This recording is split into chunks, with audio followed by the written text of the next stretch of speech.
सत्ता की साझेदारी कहना कोने में जमीन तमीन के बंटवारा भेल रहा।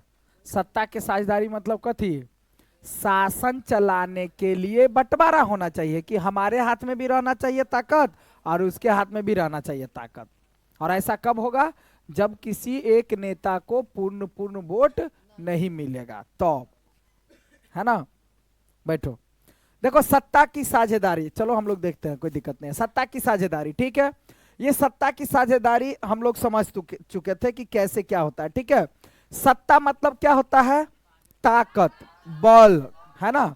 सत्ता का मतलब क्या होता है, ताकत, ताकत नहीं, शक्ति, शक्ति, शक्ति, बल, बल, पावर, पावर ना।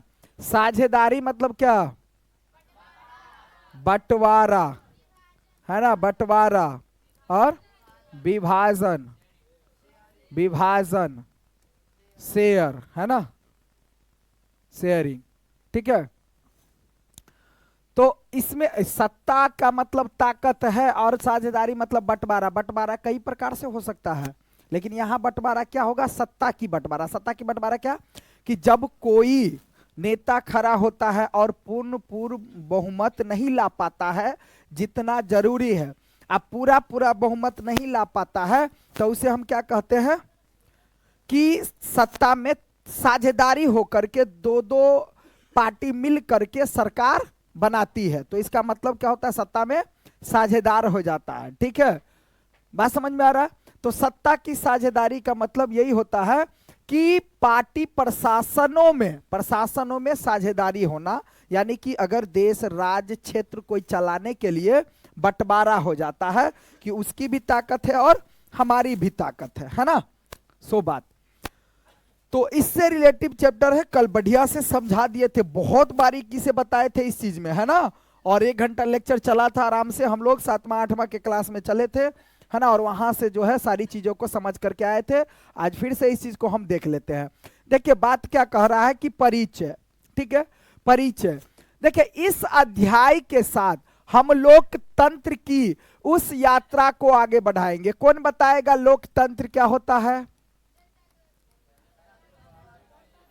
लोकतंत्र का मतलब क्या होता है कि वैसा शासन जिसमें क्या हो, यानी जनता के द्वारा चुने गए प्रतिनिधि ही जनता पर शासन करती है, तो उसे हम लोकतंत्र कहते हैं। जैसे अभी कैसा चल रहा है शासन, लोकतांत्रिक शासन है, ठीक है। और एक था राजतंत्र, क्या था, राजतंत्र, क्या था, राजतंत्र मतलब राजा शासन करता है अपनी ताकत के बल पर, अपने मतलब क्षमता के बल पर, है ना, अपने क्षमता के अनुसार, ठीक है।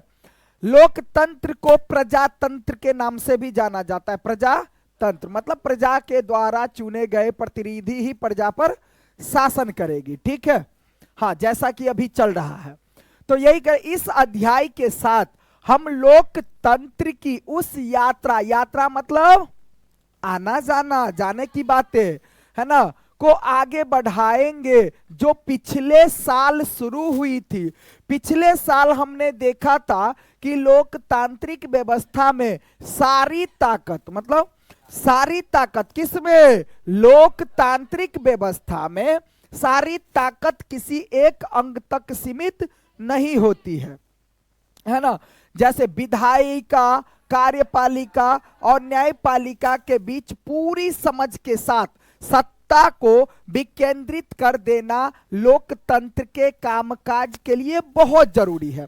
मतलब लोकतंत्र हम तभी कहेंगे जब ताकत जो होगा विधायिका, कार्यपालिका और न्यायपालिका के बीच बंटवारा होगा सत्ता का, ठीक है।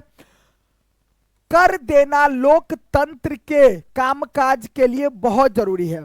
पहले 3 अध्यायों में हम सत्ता के बंटवारे पर सोच विचार को आगे बढ़ाएंगे। आइए हम बेल्जियम और श्रीलंका की 2 कथाओं के साथ शुरुआत करते हैं। मतलब सत्ता की साझेदारी को बढ़िया से समझने के लिए हम एक एग्जाम्पल के तौर पे बेल्जियम और श्रीलंका की कथा को सुनेंगे, समझेंगे। ठीक है, ये दोनों घटनाएं बताती है, मतलब बेल्जियम की घटना और श्रीलंका की घटना। बेल्जियम जो जाकर के हम लोग देखेंगे, कथा सुनेंगे, श्रीलंका जाकर के जो जाएंगे, कथा सुनेंगे, तो ये दोनों घटना से हमें सीख मिलेगी, मतलब बताएगी कि अलग अलग लोकतांत्रिक शासन पद्धतियां सत्ता के बंटवारे की मांग से, मतलब सत्ता के बंटवारे के लिए मांग करती है कि हमें भी इसमें हिस्सेदार बनाओ, सत्ता की साझेदार हमें भी बनाओ। ठीक है, मांग से किस तरह निपटती है, मतलब किस तरह मांगती है, किस स्तर पर मांगती है, इस घटनाओं से हम समझने में कुछ, यानी इस घटना को जैसे ही हम समझ लेंगे तो यह घटना समझने में हमें मतलब कुछ मदद मिलेगी कि आखिर लोकतंत्र में हमें मदद मिलेगी समझने में कि लोकतंत्र में सत्ता की बंटवारे की जरूरत क्यों होती है। मतलब लोकतांत्रिक देशों में, जैसे राजतंत्र वाला में सत्ता का बंटवारा का बात था नहीं, वो तो अपना राजवंश, उसमें कोई बंटवारा नहीं, सिर्फ राजा ही अपने अनुसार मनमर्जी करेगा, है ना। लोकतांत्रिक देशों में ही सत्ता की बंटवारा होती है ना। क्यों? क्योंकि जनता चुनती है। जनता मान लो बंटवारा कब होगा, जब कोई जनता एक नेता को वोट नहीं पूरा देगा, है ना। तो लोकतंत्र में सत्ता के बंटवारे की जरूरत क्यों होती है, जबकि राजतंत्र में सत्ता की बंटवारे की जरूरत नहीं होती है ना। इससे हम सत्ता के बंटवारे के उन रूपों पर बातचीत कर सकेंगे जिनकी चर्चा अगले 2 अध्यायों में की गई है। बात समझ में आया? तो हम लोग चलते हैं बेल्जियम की तरफ। कहां? बेल्जियम की तरफ। ठीक है, चलो भाई बेल्जियम पहले चलेंगे। कहां चलेंगे? सबसे पहले हम आपको बता दें, बेल्जियम एक छोटा सा देश है। क्या है? छोटा सा देश है। इतना छोटा सा देश है कि जितना अपना भारत देश है, और भारत देश में एक यूपी राज्य कहा जाए, या बिहार से तो थोड़ा बड़ा है लेकिन यूपी के मुकाबले में है। कौन? बेल्जियम। ठीक है, कोई ज्यादा बड़ा नहीं है, इसलिए इसको समझते हैं। ठीक है, और श्रीलंका की बात करा जाए तो वहां भी हम लोग जाएंगे, देखेंगे। बात समझ में आ रहा है? हाँ, तो पहले कहां चले? बेल्जियम चलते हैं ना। ठीक है, तो बेल्जियम यूरोप का एक छोटा सा देश है। जैसे यूरोप के अंतर्गत 2, 4, 10, 15 जो भी देश आते हैं, तो ये बेल्जियम जो है यूरोप का एक पार्ट है, मतलब यूरोप के अंतर्गत आने वाला देश है। कौन सा? छोटा सा देश है। बेल्जियम की चर्चा कर रहे हैं हम लोग, समझो हम लोग बेल्जियम में है अभी। ठीक है, तो बेल्जियम यूरोप का एक छोटा सा देश है ना जी। क्या है? छोटा सा एक देश है जो कि क्या, क्षेत्रफल में हमारे हरियाणा राज्य से भी छोटा है ना। मान लो हरियाणा जैसा क्षेत्रफल में हरियाणा राज्य से भी क्या है, छोटा है। मतलब आप समझ जाओ कि है एक देश, लेकिन अपने भारत देश में जो राज्य है उस एक राज्य के अंतर्गत बराबरी में आ रहा है, देखा जाए तो, है ना। तो हरियाणा राज्य से भी क्या है, छोटा है। अगर बेल्जियम के बारे में कहेगा, आपको एग्जाम में पूछ लेगा कि बेल्जियम से आप क्या समझते हैं, ठीक है, तो आप अपना आराम से लिख सकते हैं, कोई दिक्कत। बेल्जियम यूरोप का एक छोटा सा देश है जो क्षेत्रफल में हमारे हरियाणा राज्य से भी छोटा है। इसकी सीमाएं फ्रांस, नीदरलैंड, जर्मनी और लक्समबर्ग से लगती है। मतलब सीमाएं का मतलब क्या हुआ कि इसके चारों साइड ये सब देश आता है। बात समझ में आया? सीमा लगने का मतलब यह हुआ कि बेल्जियम के आसपास चारों साइड जो है ये सब देश है, फ्रांस है, नीदरलैंड है, जर्मनी है और लक्समबर्ग, है ना। इसकी आबादी 1 करोड़ से थोड़ी सी अधिक, मान लो अभी ज्यादा है, ठीक है, 1 करोड़ से थोड़ी सी अधिक है, यानी हरियाणा की आबादी से करीब आधी, ठीक है, क्योंकि यहां बता दिया गया ना हरियाणा से थोड़ा छोटा है ना, इसलिए हरियाणा से क्या है, बेल्जियम छोटा सा देश है। क्या है, छोटा सा देश है, लगभग 1 करोड़ से थोड़ी सी अधिक, यानी कि हरियाणा की आबादी से आधी आधी। ठीक है, इस छोटे से देश के समाज की जातीय, अब देखो इसलिए कहते हैं ना किसी चीज को समझने के लिए छोटा से उठाओ। एग्जाम्पल इसलिए दिया है क्योंकि छोटा सा देश है, इसमें कम बातें रहेगा लेकिन समझ में बारीकी से आएगा। इसलिए हम जो कल दो तुम लोगों को समझाए थे तो घर परिवार से ही राजनीतिक समझाए थे, ठीक है, ताकि बातें समझ में आए। तो समाज की जातीय बुनावट बहुत जटिल है, मतलब कि बेल्जियम की, देखो हम लोगों को समझ में आ रहा है कि बेल्जियम जो है एक छोटा सा देश है, इतना छोटा कि हरियाणा के बराबर में भी नहीं आता है, और 1 करोड़ से अधिक की बात करा जाए और यानी हरियाणा से के आबादी से भी आधे है। इस छोटे से देश के समाज में, छोटा सा देश है लेकिन फिर भी समाज में देखो परिवार रहता है छोटा सा ही, लेकिन परिवार में भी देखना मतभेद रहता है। तो सोचो कि जब परिवार 2, 4, 5, 10 लोगों का परिवार होता है, फिर भी परिवार में देखो अपना बनता नहीं है, झगड़ा झंझट इत्यादि, तो भाई गांव में क्यों नहीं होगा, देश में क्यों नहीं होगा, राज्य में क्यों नहीं होगा, समाज में क्यों नहीं होगा, होगा। ठीक है, तो यही कि समाज की जातीय बुनावट बहुत जटिल है, मतलब कठिन है, बहुत मुश्किल है ना। देश की कुल आबादी का 59% हिस्सा फ्लेमिश इलाके में रहता है। ये सब बहुत इंपॉर्टेंट है, बारीकी से अब समझो। मतलब लगभग देश का जितना भी हिस्सा है पूरा 59%, कितना, 59% हिस्सा फ्लेमिश इलाके में रहता है। मतलब बेल्जियम के किस इलाके में, फ्लेमिश इलाके में रहता है और डच बोलता है। क्या बोलता है, जो फ्लेमिश इलाके में रहता है वो बोलता क्या है भाई, डच भाषा बोलता है। क्या बोलता है भाई, डच भाषा। जैसे हमारा यहां देखो, जैसे भारत है तो भारत में भी कई भाषाएं हैं, है ना, तो भाषा है तो सब अलग अलग भाषा बोलने वाले लोग हैं, सब भाषा समझता भी नहीं है, ठीक है ना। तो डच भाषा बोलने वाले हैं कितने, जो फ्लेमिश, क्या फ्लेमिश में रहने वाले लोग कितने हैं, 59%, जिसमें सभी लोग क्या बोलते हैं, डच भाषा बोलते हैं। ठीक है, शेष बच गया लगभग 40, मतलब लगभग में 1% और इधर उधर मान लो ना, ठीक है। 40% जो है बेलोनिया क्षेत्र में रहता है। कहां रहता है, 40% जो है, 40% वेलोनिया क्षेत्र में। किस क्षेत्र में, वेलोनिया क्षेत्र में, ठीक है। 40% बेलोनिया क्षेत्र में रहता है और यह भाषा क्या बोलता है भाई, तो जर्मन भाषा बोलते हैं, नहीं कौन सी भाषा बोलते हैं, और फ्रेंच भाषा बोलते हैं। क्या बोलते हैं, फ्रेंच बोलते हैं भाई, क्या बोलते हैं, फ्रेंच बोलते हैं, ठीक है, फ्रेंच भाषा बोलते हैं। तो 1% जो बच गया, तो ये शेष 1% जो बच गया वो जर्मन बोलते हैं, कुछ इत्यादि वगैरह मान लो 1%। तो 60 और 40 लगभग हो गया कितना, 100% हो गया।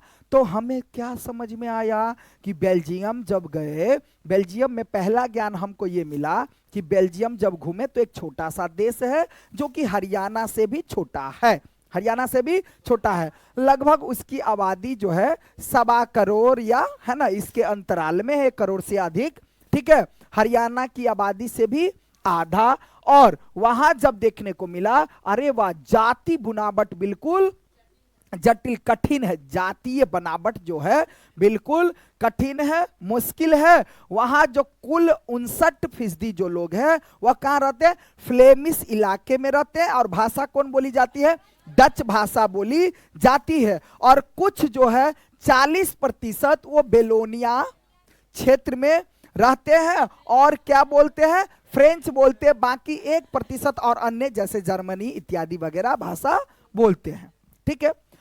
अब बात तो ये बात कहाँ की है, बेल्जियम क्षेत्र की, पूरा बेल्जियम की बात है। ये कहाँ की बात है, बेल्जियम की बात, दिमाग में सटका, बात समझ में आया क्या? बेल्जियम के बारे में अगर कहेगा तो क्या समझ में आया? बेल्जियम छोटा सा देश है, यूरोप का एक छोटा सा देश है जो अपने देश हरियाणा से भी आधी, मतलब छोटा देश है ना। वहां की जो बनावट है, जातीय बनावट बिल्कुल मुश्किल है, कठिन है।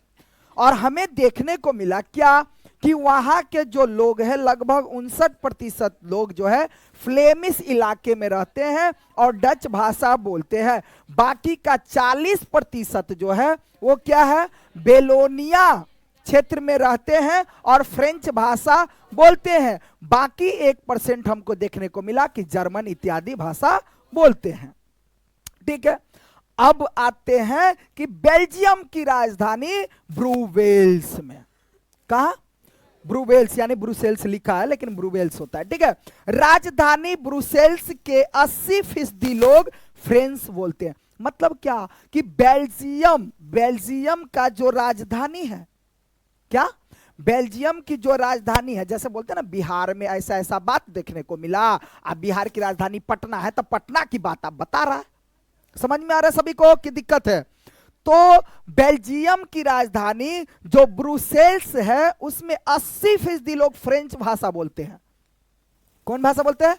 फ्रेंच भाषा बोलते हैं। पूरे की बात करा जाए, पूरे बेल्जियम की बात करा जाए तो 40% फ्रेंच बोला जाता था, 40% ही फ्रेंच और 59% डच भाषा बोलने वाले। लेकिन उसी बेल्जियम की जब राजधानी की बात करा जाए तो 80% केवल फ्रेंच बोली जाती है, 80% फ्रेंच बोली जाती है, बाकी का 20% डच बोली जाती है। ओहो, तो मतलब हमको क्या समझ में आया? एक चीज सीखने को मिला।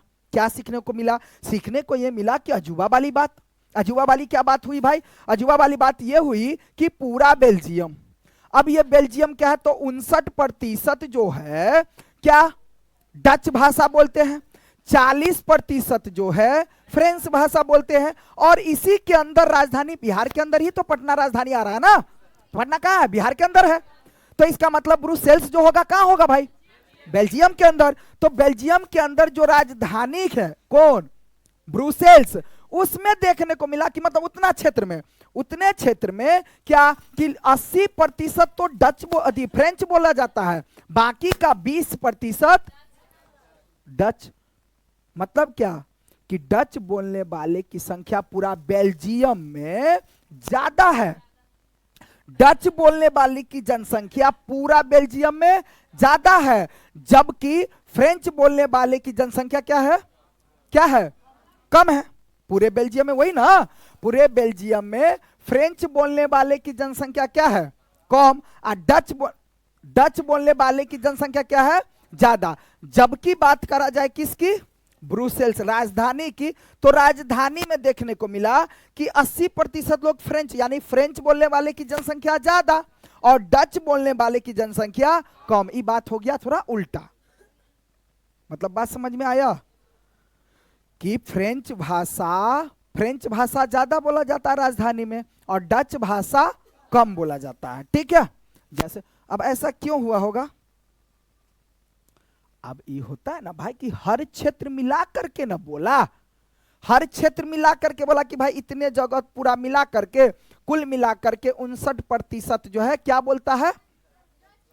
डच भाषा बोलते हैं और 40% फ्रेंच भाषा। ये तो पूरे क्षेत्र मिला करके, कुछ वहां कुछ वहां कुछ वहां कुछ वहां। लेकिन हो सकता है कि बेल्जियम ब्रुसेल्स में जो है, बेल्जियम की राजधानी ब्रुसेल्स में, तो वहां ओहो मतलब क्या कि ज्यादा से ज्यादा प्रतिशत। मतलब क्या? पहले प्रतिशत तुम लोगों को समझ में आया? बात पहले प्रतिशत समझ में आया? प्रतिशत ही नहीं तुम लोगों को समझ में आ रहा होगा। सोचो कि मतलब ये हुआ बात कि देखो कि जैसे मान लो कि ये आपका क्या है? बेल्जियम है। ये क्या भाई? बेल्जियम है, बेल्जियम। ठीक है, अब ये जो बेल्जियम है तो ये बेल्जियम है। अब बेल्जियम की राजधानी क्या है? ब्रुसेल्स। ब्रुसेल्स है ना। चलो अब देखो बात, अब भी जो बात आ रहा है तो ब्रुसेल्स मिलाकर, सब मिलाकर जितना क्षेत्र है सब मिला दो इसमें। इसमें कुल जितना भी आदमी, जितना जनसंख्या है, तो ये अभी अपने आप में क्या है? 100%। पहले बात समझो, अपने आप में टोटल कितना है? 100%। अब 100% में से 59%, कितना? 59% डच बोलने वाला और 40% ही फ्रेंच बोलने वाला। फ्रेंच बोलने वाला, ये बात किसकी है? पूरा मिलाकर ब्रुसेल्स उल्सेल्स सब इसी में आ रहा है। पूरा एक बार हुंडा हुंडी कर दिया, नहीं समझा बात? पूरा हुंडा हुंडी सब मिला करके 59% डच और 40% फ्रेंच। अब अकेला बात खाली हमर कर राजधानी के, ब्रुसेल्स कल के केवल राजधानी के बात कर ना। ए लड़का बानर के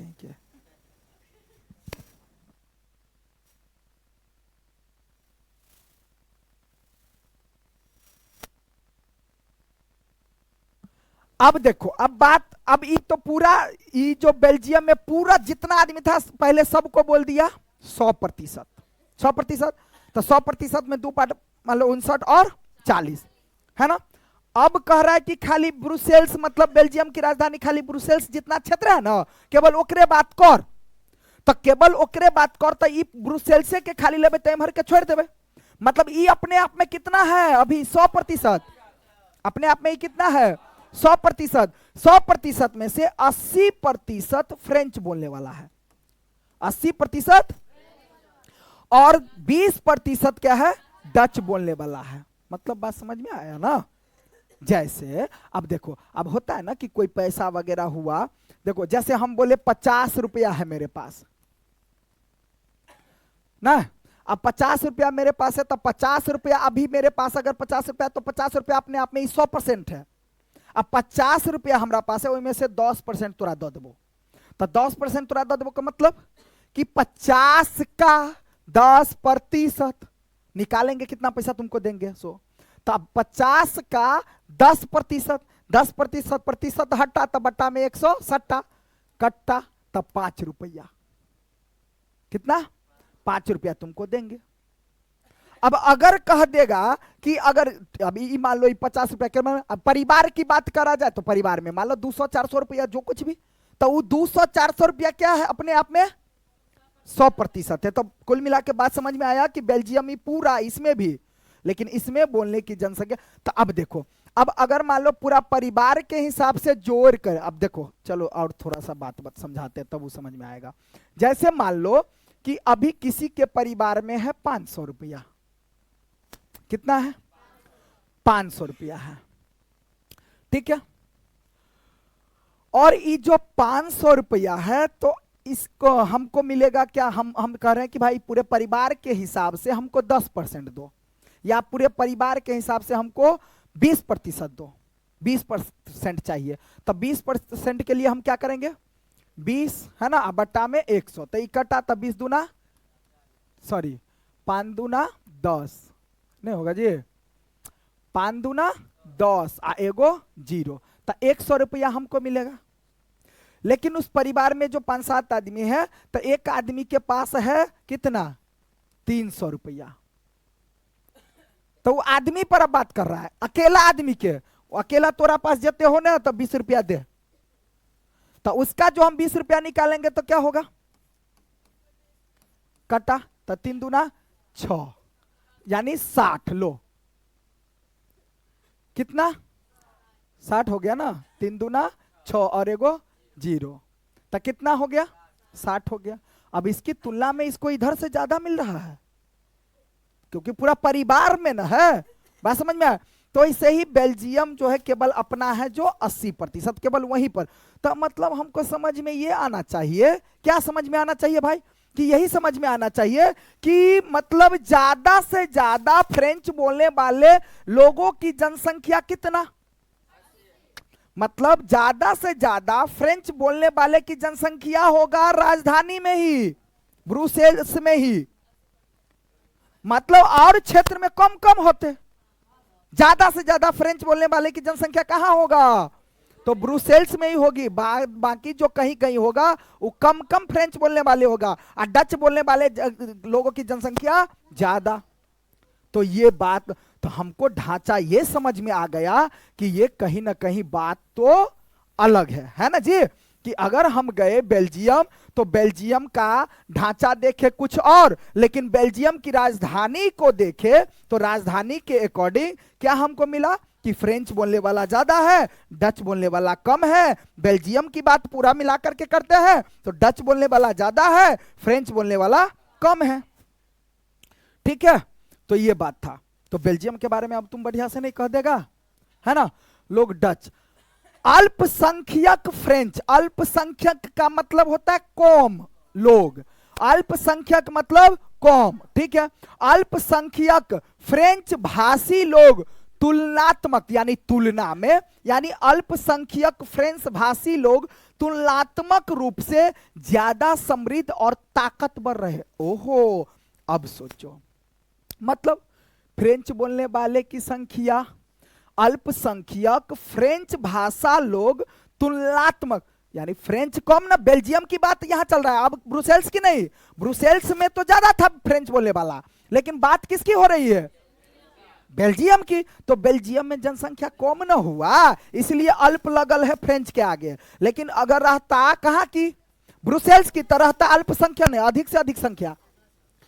तो अल्पसंख्यक फ्रेंच भाषा बोलने वाले की तुलना में मतलब क्या कि है तो कम, लेकिन है ज्यादा ताकतवर, ज्यादा समृद्ध, सुखी संपत्ति, ज्यादा धनी मनी। बात समझ में आया। और ताकतवर है, बहुत बाद में जा करके आर्थिक विकास और शिक्षा का लाभ पाने वाले डच भाषी लोगों को इस स्थिति से नाराजगी थी। ओ, तो डच भाषा बोलने वाला था तो ज्यादा जनसंख्या ब्रुसेल्स में, बेल्जियम में, लेकिन क्या भाई, उसके अंदर क्या था, गरीबताई था। क्या था, गरीबी, लाचारी, जैसे होता है ना, कम शिक्षा इत्यादि वगैरह। ठीक है,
किसको,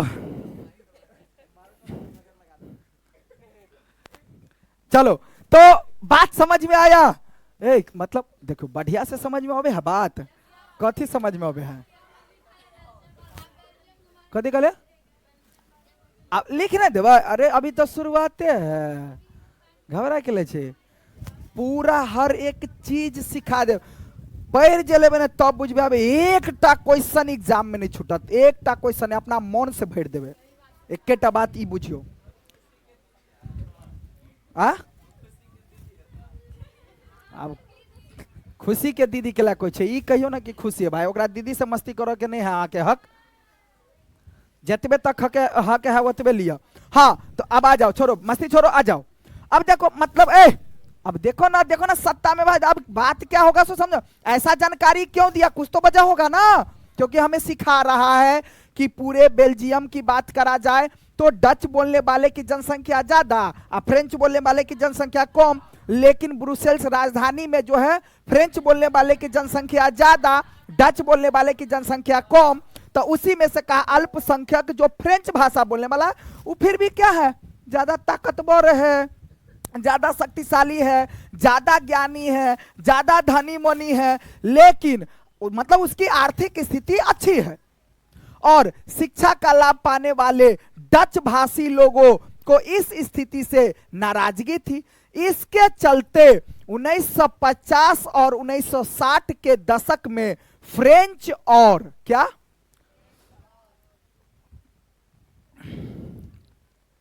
फ्रेंच और डच बोलने वाले समूहों के बीच अब तनाव बढ़ने लगा। क्या बढ़ने लगा?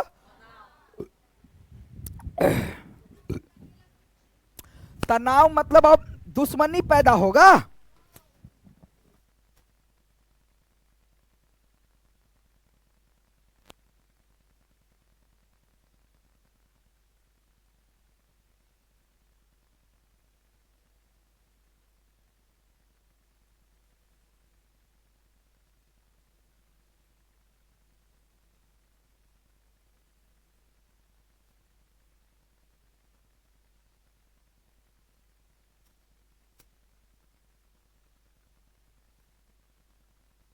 अब बात क्या आ रहा है कि डच बोलने वाले समूहों के बीच, मतलब फ्रेंच बोलने वाला और डच बोलने वाले समूहों के बीच तनाव बढ़ने लगा। तनाव बढ़ने लगा कि मतलब अब तालमेल गड़बड़ाने बिगड़ने लगा, मतलब दोनों का बात जो है क्या होने लगा, बिगड़ने लगा। अब इन दोनों समुदायों के टकराव का सबसे तीखा रूप, सबसे तीखा रूप, मिर्ची वाला रूप ब्रुसेल्स में देखने को मिला। ब्रुसेल्स में देखने को मिला। यह एक विशेष तरह की समस्या थी भाई कि डच बोलने वाले लोग संख्या के हिसाब से अपेक्षाकृत ज्यादा थे। पूरे किसमें, बेल्जियम में डच बोलने वाला ज्यादा है कि नहीं। डच बोलने वाला फ्रेंच की अपेक्षाकृत क्या था, ज्यादा। लेकिन धन समृद्धि के मामले में वो कमजोर था। धन सुख समृद्धि के मामले में क्या था, मतलब लोग जब जनसंख्या, अब जैसे नहीं बोलते हैं कि सलेमपुर में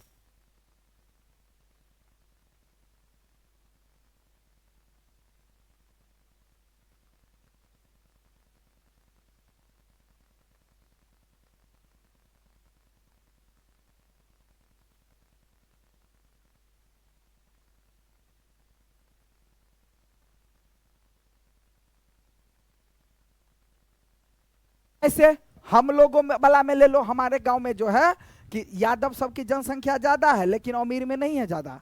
अमीर में कोई और सब आ रहा है बेशक,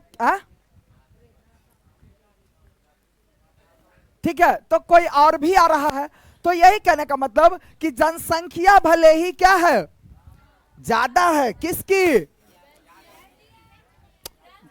डच बोलने वाले की, लेकिन है डच बोलने वाला कमजोर, सुख समृद्धि धन संपत्ति के मामले में कमजोर, अल्पमत थे, मतलब कम थे। आइए तो बात समझ में आया, मतलब बेल्जियम के बारे में ढांचा समझ में आ गया कि नहीं आ गया, कि डच बोलने वाले की जनसंख्या भले ही क्या है, ज्यादा, लेकिन सुखी समृद्धि संपत्ति इत्यादि में क्या है, कमजोर है। कमजोर है का मतलब कि फ्रेंच बोलने वाले की जनसंख्या, मतलब फ्रेंच वाला धनी मनी ज्यादा है, सुख समृद्धि ज्यादा है। ठीक है, आइए इस स्थिति को क्या, आइए फिर से हम इस स्थिति को तुलना करके एक और देश से करते हैं। बात समझ में आया? तो मतलब बेल्जियम में कुल मिलाकर के बातें ऐसी थी। बात समझ में आया? तो बेल्जियम तो अब बेल्जियम के बारे में अगर कहेगा, कुछ प्रश्न पूछेगा तो होगा कि नहीं, कहेगा डच के बारे में बताओ, बेल्जियम की फ्रेंच भाषा बोलने वाले के बारे में बताओ, या बेल्जियम के बारे में बताओ, बेल्जियम से ब्रुसेल्स के बारे में बताओ, तो तुम नहीं बता देगा? आराम से लिख सकते हैं भाई, कहीं कोई दिक्कत नहीं है ना। अब ये था कहां की? बेल्जियम की। अब आते हैं इससे थोड़ा सा बढ़ के बात आएगा किसमें? श्रीलंका में। तो मतलब क्या कि अब देखो ज्यादा अब तो समझ में ये भी आने लगा है शायद कि अब ये तो छोटा सा ढांचा था, अब तनाव कह दिया कि तनाव बढ़ रहा है बाबू, तो कहेगा फिर छिया ले अपन अपन अपन भाषा वाला अपन जीते थे जना ने। कभी कभी हो जाता है, कोई देखो तुम लोग अपने पर नहीं लेना, लेकिन कभी कभी गांव घर में हो जाता है जात जात पर, गुआर खड़ा है तो गुआर के जीता, अपने पर नहीं लेना। कोई हलवाई खड़ा है हलवाई को जीता, होता है ना भाई, है ना। कुम्हार खड़ा है तो कुम्हार को जीता, अपना जाति प्रथा होने लगता है ना। ठीक है, जाति विवाद होने लगता है। ठीक है, अब जाते कहां? श्रीलंका। कहां चलते भाई? श्रीलंका। श्रीलंका तो सबसे पहले सबको पता होना चाहिए, थोड़ा सा बड़ा है बेशक, लेकिन श्रीलंका जो है वो समुद्री इलाका है। उससे जिस तरह से हम लोग देखे थे कि कोई जैसे एक देश है, तो इस श्रीलंका जो देश है, तो श्रीलंका देश के आगे पीछे की बात अगर कहा जाए तो नदी ही नदी है चारों साइड से। जैसे अगर तुम जैसे कि यहां से जाएगा चेन्नई, अब चेन्नई अगर मद्रास जाएगा तो वहां क्या है कि अगर जाएगा तो मतलब थोड़े ही दूर के बाद तुमको श्रीलंका दिखेगा। समुद्र पार करो श्रीलंका, जैसा कि रामायण में बताया गया है ना कि अगर श्रीलंका जाना है तो श्रीलंका जाने के लिए क्या करना पड़ेगा? समुद्र पार करो, बस श्रीलंका आ जाओ, है ना। अब जो तुम देखता होगा, जैसे भारत की नक्शा अगर देखता होगा, तो भारत की नक्शा में बताता है जैसे ऐसे करके रहता है गोला टाइप में, वो क्या है? श्रीलंका है। अब श्रीलंका के राजा जो है सबको पता है सोना का लंका था, नहीं था जी, लेकिन हनुमान जी ने क्या करा? जला दिया। क्या किया? वह श्रीलंका की बात हो रहा है। तो ये देखो अब श्रीलंका में हम लोग घूमते हैं, ठीक है। श्रीलंका में अब देखो भाषा की बात आएगा। तुम लोग कुछ दिन पहले भी सुना होगा कि चेन्नई में जो है भाषा बोलने वाले को लेकर के यानी दूसरे लोग गया था तो हल्ला मारा पीटी हुआ था, मार पीट के भगाया था। ज्यादा दिन नहीं, बिहारियों को भगा रहा था, लेकिन कुछ क्षेत्रों पर इस चीज समस्या बढ़ गया था ज्यादा।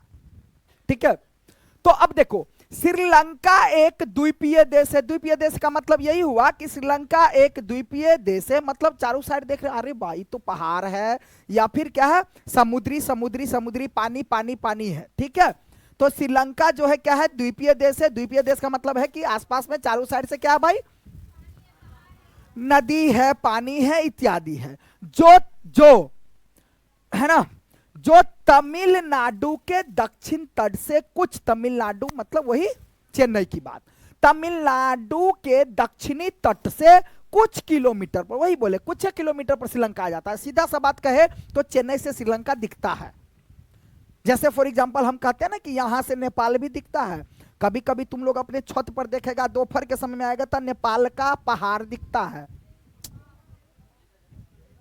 अरे बाप रे बाप, हम सच बोल,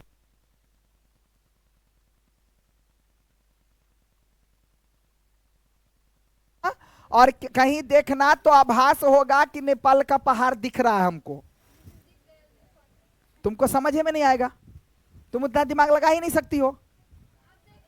और चीज में तो खूब दिमाग लगाओगी, उस सब चीज में दिमाग नहीं लगेगा तुम्हारा।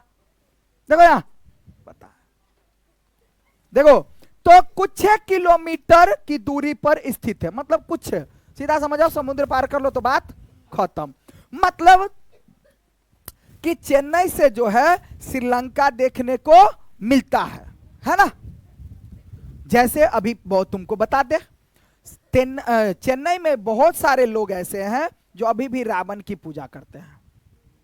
बहुत सारे लोग हैं जो रावण की ही पूजा करते हैं। अब हम लोग देखेंगे कि रावण की पूजा भी क्यों करते हैं, क्योंकि क्या हुआ था कि भारत से, अपने भारत से भी कुछ लोग जो है ना चेन्नई गए थे काम करने के लिए। जैसे कुछ लोग होते हैं ना काम उम करने के लिए एक देश से दूसरे देश जाना, हो सकता है वहां अपना सारा सिस्टम बन गया तो वहीं पर अपना व्यवस्था हो गया, बाल बच्चे को भी यही ले आए, बीवी बाल बच्चे सारा हुआ। अब मान लो वो व्यक्ति भी मर गया, फिर उसका बेटा फिर उसी में काम कर रहा है, फिर वही उसका परिवार एक बहुत बड़ा बस गया, धीरे धीरे वो जनसंख्या क्या हो जाएगा, बढ़ जाएगा। तो ऐसी भी बात देखने को मिलेगा, है ना।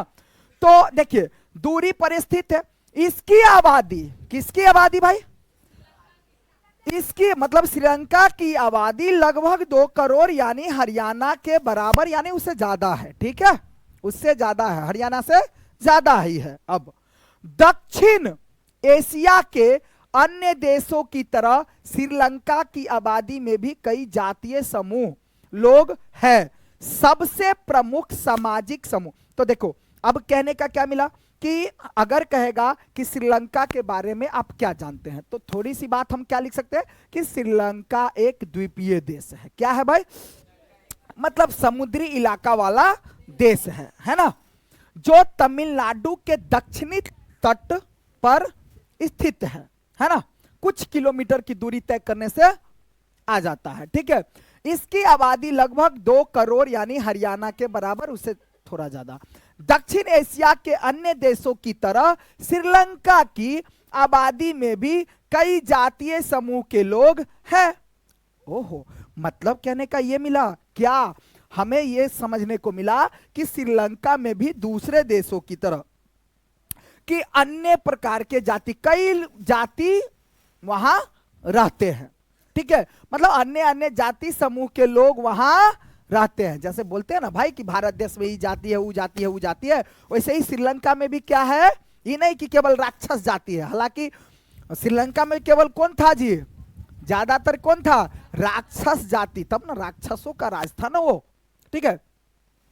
सबसे प्रमुख सामाजिक समूह सिंहलियों का है, मतलब कि जिस तरह से बेल्जियम में हम लोग देखे थे कि ज्यादा से ज्यादा डच बोलने वाले की जनसंख्या, फ्रेंच बोलने वाले की जनसंख्या कम, तो वही बात कह रहा है कि वहां पर ज्यादा सामाजिक जो है ना, तो सिंहली बोलने वाले की संख्या, किसकी, सिंहली बोलने वाले की जनसंख्या ज्यादा है ना।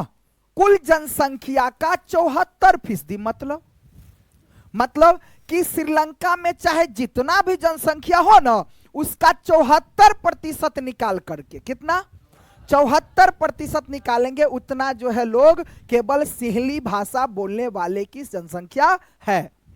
कौन भाषा बोलने वाले की, सिंहली बोलने वाले की जनसंख्या है। फिर तो बात है क्या कि जब चेन्नई में बोली क्या जाती है, कौन सी भाषा भाई, तमिल भाषा बोली जाती है। कौन भाषा बोली जाती है, तमिल। तो जब तमिल बोली जाती है तो बाकी जो बच गया तमिल का नंबर आता है, जिनकी आबादी कुल जनसंख्या का मात्र 18% है।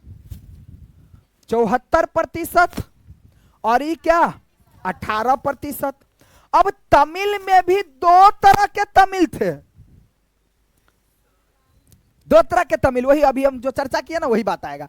2 तरह के तमिल बोलने वाले, एक तमिल बोलने वाला ये था कि प्रॉपर जो श्रीलंका के वासी थे, मतलब वहीं के लोग, तो वहां के लोग तमिल बोलते थे। कुछ लोग जो है इंडिया से, मतलब चेन्नई में तमिल बोला जाता है, तो इंडिया, चेन्नई कहां है भाई, इंडिया में, तो चेन्नई से जो कुछ लोग गए थे कहां, श्रीलंका, तो चेन्नई के लोग क्या बोलते हैं, तमिल। तो वहां भी जब तमिल बोलने वाला मिल जाएगा तो तमिल बोलेंगे, तब तो और अच्छी बात है भाई। तो जब चेन्नई से जो कुछ लोग गए थे, देखो वही देखने को मिलेगा, 18% है बोलने वाले, कितना, 18। मतलब क्या समझ में आया, श्रीलंका से हमको क्या समझ में आया कि श्रीलंका एक क्या है, द्वीपीय देश है। द्वीपीय देश अर्थात समुद्री वाला देश है ना। जो मतलब बात करा जाए, आबादी की बात करा जाए तो हरियाणा से कुछ बराबर में ही ले लो या कुछ ज्यादा, ठीक है ना, लगभग 2 करोड़ या उससे कुछ ज्यादा। अब बात करते हैं कि 74% वहां जो है केवल सिंहली बोलने वाले की जनसंख्या है। कितना, कुल जनसंख्या सिंहली बोलने वाले की जनसंख्या क्या है भाई, 74% है, जबकि तमिल बोलने वाले की जनसंख्या 18%, और वहां जो तमिल 18% है वो भी दो पार्ट में बटल है। मतलब यहां आपको ये दिखाना चाह रहा है कि देखो प्रॉपर उसी देश के लोग रहते हैं, प्रॉपर और कहीं से आते हैं, अगर कहीं से आते हैं कौन भाषा बोलता है, मतलब भाषा भाषा के आधार पर भी मायने रखता है। दूसरे क्षेत्रों से लोग अगर आते हैं कहीं पर बसते हैं तो वो भी बहुत मायने रखता है। तो कहने का मतलब 18% में बटल है कि तमिल में भी दो समूह बटल है। एक तो श्रीलंका के मूल निवासी जो वहां प्रॉपर घर था तो वहां के लोग जो तमिल बोलते थे, और दूसरी जो 13% है, कितना बाकी बच गया 18 में से 5%। 18 टोटल है ना, तो 13% लोग जो बोलते थे कौन, जे वत्तई के बासी है, तमिल बजे है श्रीलंके के।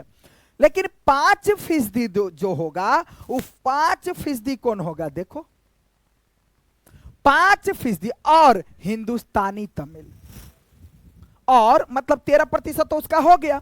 और दूसरे में आता है कि और हिंदुस्तानी तमिल जो अपनी बेसिक शासन काल में, मतलब अपनी बेसिक शासन काल में क्या हुआ था, शासन काल में बागानों में काम करने के लिए भारत से, बागान में देखो अभी बोले थे ना कि काम करने के लिए हो सकता है वहां गया हो, एडजस्ट हो गया हो, तो मतलब बागानों में कोई चीज का बागान होगा, बागानों में काम करने के लिए लोग जो है भारत से लाए गए लोगों की संतान है।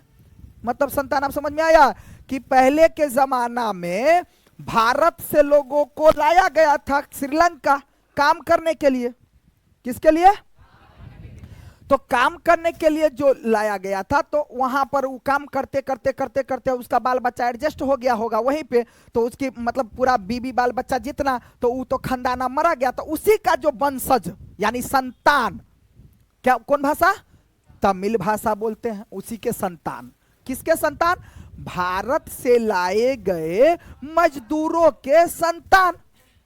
तो वो जो है ना काम करने के लिए भारत से लाए गए लोगों की संतान है, जो मौजूद श्रीलंका के नक्शे पर गौर करें तो पाएंगे कि तमिल मुख्य रूप से उत्तर और पूर्वी प्रांतों में आबाद है, अधिकतर सिंहली भाषी। अब तो इतना तो बात समझ में आ गया, इतना तो बात समझ में आ गया। क्या समझ में आया अभी तक में, हमको क्या समझ में आया श्रीलंका के बारे में, हमको अभी तक श्रीलंका के बारे में यह समझ में आया कि श्रीलंका एक द्वीपीय देश है, मतलब समुद्री इलाका वाला देश है, जो भारत के दक्षिणी इलाकों से है ना, एशिया के दक्षिणी इलाकों से कुछ ही दूर पर स्थित है। अब वहां जो है आबादी उसकी है जो लगभग हरियाणा के बराबर 2 करोड़ के बराबर है। अब वहां पर जो है लगभग 74 यानी लगभग क्या 74% जो है सिंहली भाषा बोलने वाले की जनसंख्या है, ठीक है, और 18% तमिल बोलने वाले की। तमिल में भी बटल है 2 पार्ट में, एक तो 13% हो गया क्या कि प्रॉपर श्रीलंका के तमिल बोलने वाले, बाकी परसेंटेज जो है भारत से जो कुछ बागानी काम करने के लिए मजदूरों को लाया गया था, वो लोग वहीं जाकर के बस गए, तो उसका संतान जो है वही तमिल वाली भाषा बोलते हैं। इतना बात समझ में आ गया। अब अधिकतर तो सिंहली बोलने वाला है ही श्रीलंका में, अधिकतर बोलने वाले की जनसंख्या क्या है, सिंहली, ठीक है, लोग हैं, और ये बौद्ध है, जबकि तमिल भाषी लोग में कुछ हिंदू। मतलब अब समझो कि सिंहली बोलने वाला लोग जो है वो बौद्ध धर्म को अपनाया है, मतलब बौद्ध धर्म को मानता है, और तमिल बोलने वाला कुछ हिंदू है, कुछ मुसलमान है ना। वही कह रहा है कि सिंहली भाषा कौन बोल रहा है, बौद्ध धर्म वाले, और तमिल भाषा कौन बोल रहा है, कुछ हिंदू है कुछ मुसलमान है। अब इसी से बात निकल कर क्या है, देखो अभी तक बात पूरा समझ में आया कि नहीं आया, क्या समझ में आया, क्या समझ में आया कि जो सिंहली बोलने वालों की जनसंख्या ज्यादा है, तो सिंहली बोलने वाले की जनसंख्या ज्यादा है, तो वो जो है कौन भाषा, मतलब कौन धर्म, तो बौद्ध धर्म को अपनाता है, यानी बौद्ध धर्म वाले लोग ज्यादा है, और हिंदू और मुसलमान धर्म कम है, क्योंकि तमिल बोलने वाला वहां कम है ना। तो श्रीलंका की आबादी में ईसाई लोग का हिस्सा 7% है और वे सिंहली और तमिल दोनों भाषा बोलते हैं। मतलब क्या, ईसाई धर्म के लोग, अब देखो तमिल वाला जो बात कहा हिंदू मुसलमान वो तमिल बोलता है, प्रॉपर तमिल बोलता है, लेकिन ईसाई धर्म के लोग जो है वो कुछ सिंहली भी बोलता है, कुछ मतलब दोनों भाषा आता है उसको, दोनों भाषा बोलने वाले में से है। बात समझ में आया? क्या समझ में आया? क्या समझ में आया?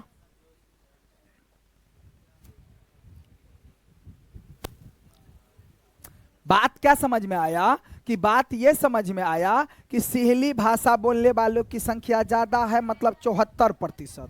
सिंहली बोलने वाले की जनसंख्या क्या है?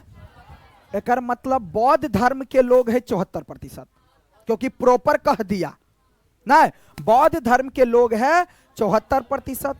बाकी का जो इधर है तमिल बोलने वाला, तो तमिल बोलने वाला कौन है? हिंदू भी है और मुसलमान भी है, और 7% जो ईसाई है वो दोनों भाषा बोलते हैं। तो इतना कुल मिलाकर के अपने माइंड में फिट करना कि तमिल यानी बौद्ध धर्म वाले केवल सिंहली बोलते हैं, और तमिल वाले जो है सो मतलब हिंदू और मुसलमान केवल तमिल नहीं, हिंदू और मुसलमान केवल तमिल बोलते हैं, लेकिन ईसाई धर्म वाले लोग जो है तमिल भी बोलते हैं और सिंहली भी बोलते हैं।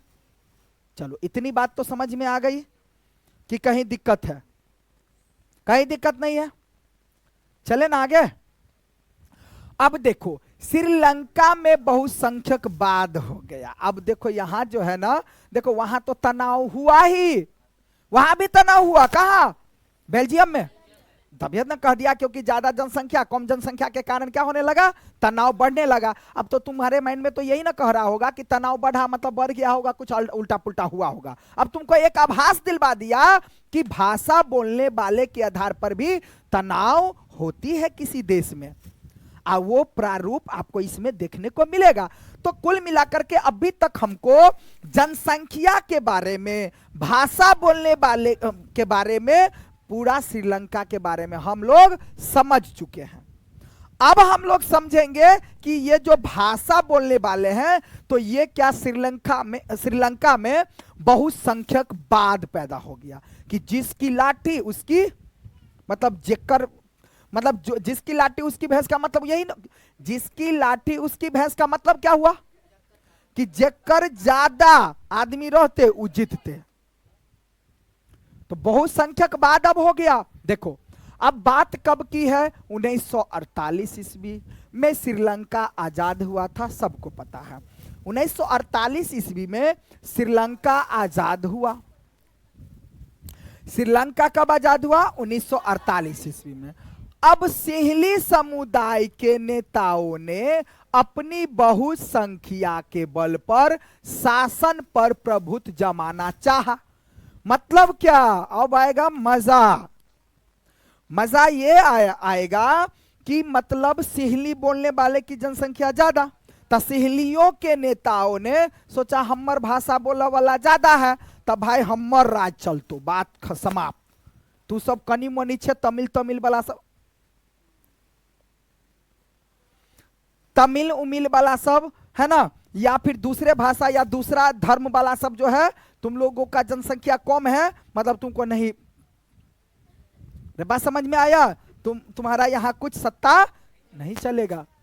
मतलब कहीं ना कहीं तमिल मधी सिंहली बोलने वाले लोग जो है अपना प्रभुत्व जमाना चाह। अपना प्रभुत्व का मतलब कि अपना राज चलाएंगे हम लोग अपने अनुसार से, जो मन होगा उसको मन होगा तब उतना मान्यता देंगे, नहीं तो नहीं देंगे। जैसे फॉर एग्जांपल कि मुसलमान लोग जो है भारत में पाकिस्तान में किया है। जैसे अगर यहाँ का कोई अगर हिंदू हो जाएगा ना तो कहेगा मुसलमान को कबूल कर। तब ना सनी देओल को कह रहा था बन रहा कि बोल कथी पाकिस्तान जिंदाबाद, तो ले भाई तोहर पाकिस्तान जिंदाबाद, कोई दिक्कत नहीं हमरा ना, बोल पाकिस्तान, बोल इस्लामाबाद जिंदाबाद, तो इस्लामाबाद जिंदाबाद, बहुत ठीक है तुम्हारा धर्म जिंदाबाद। आज जब ये कहा बोल पाकिस्तान मुर्दाबाद, तब चीर फाड़ देंगे, उधार देंगे, हम फोड़ फाड़ देंगे ना। क्यों? क्यों? अब देखो, मुर्दाबाद जब ये कहेगा भारत के बारे में, मुर्दाबाद कहेगा, तो भाई देखो इतना तक ठीक था। अब देखो जैसे एक पॉइंट बता दे तुम लोगों को, गदर मूवी देखा होगा ना? नहीं देखना चाहिए, देखना होवे। तो देखो गदर मूवी में तो यहाँ नहीं रहे बात कि मान लियो वो अपना मान लियो हीरोइन के लिए गल रहे सनी देओल केला, तो ओकरा पापा से मिलल जा दिल के ना, तो ओकरा लावला तो शादी विवाह रहे भ गल ना भाई, तो अपन कन्या के तो जत्ता चल जा, लावला तो जेबे, नहीं समझा? लावला तो जेबे ना भाई। तो सनी देओल लावला गल रहे केला, तो कहल के हम भेंट मुलाकात कऽ के चल आब, लेकिन ओकर पापा आबे नहीं दिल के, नहिरा से नहीं आबे दिल के ना, तो नहिरा से नहीं आबे दिल के, तो कहल के नहिरा जाब भाई, अब जा पड़ते ना ससुराल, कथी कहे हमरा अरे ससुराल जेबे।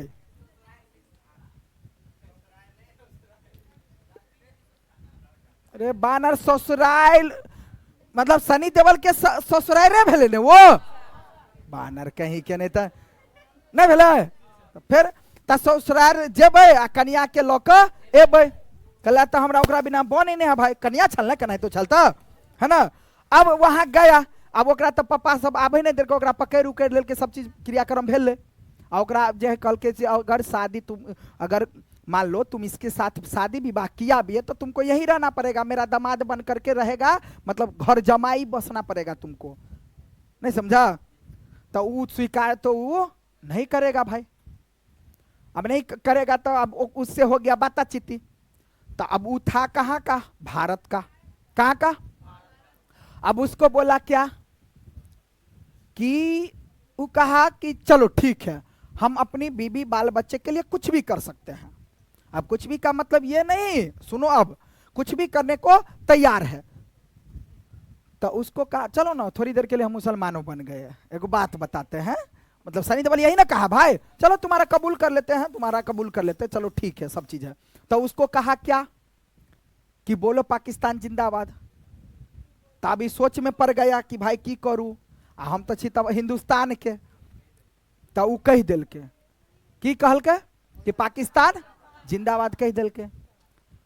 ये बानर एगो जे रहे कथी मौलवी साहब तुम लोग में होता ना, तो एगो मौलवी जो रहता है तो कहता है कि चलो अथी कथी कहे ओकरा अथी कथी के कथी पूजा पाठ कर कथी मस्जिद में है ना, कहे चलो, लेकिन कहता नहीं भाई मस्जिद में वैसे थोड़ी जाने देंगे, पहले कबूल करवा लो कि सच में ये बनने लायक है भी कि नहीं, या तो गलती कल के है ना। अब ओकरा कबूल करवावा लगले, तो वो कह दिया थोड़ी देर के लिए क्या पाकिस्तान जिंदाबाद, इस्लामाबाद बोलो जिंदाबाद, तो वो भी कह दिया। तो कहने में कोई दिक्कत नहीं, तुम भी खुश हम भी खुश, तुम्हारा देश है, तुम्हारा राज्य है, तुम्हारा धर्म है, हम थोड़ी कह रहे तुम्हारा धर्म गलत है, तुम्हारा धर्म है जिंदाबाद है, कोई दिक्कत नहीं है, लेकिन मेरे धर्म के बारे में गलत नहीं बोलेगा, मेरा भी धर्म भाई जिंदाबाद है। लेकिन जब जो गुस्सा तो तब आया कि जब कहा बोल पाकिस्तान मुर्दाबाद, अरे हिंदुस्तान मुर्दाबाद, और जब ये कहा हिंदुस्तान मुर्दाबाद तब उसको गुस्सा आ गया भाई, कहेगा चीर फाड़ देवो भाई, तो फिर ना नहीं हो तो तोहर वाला ठीक हो, तोहर वाला ठीक हो भाई, तोरो जिंदाबाद रहे अपन, उसे हमको कोई दिक्कत नहीं है, लेकिन मेरा जिंदाबाद है तो तुम्हारा क्यों बज रहा है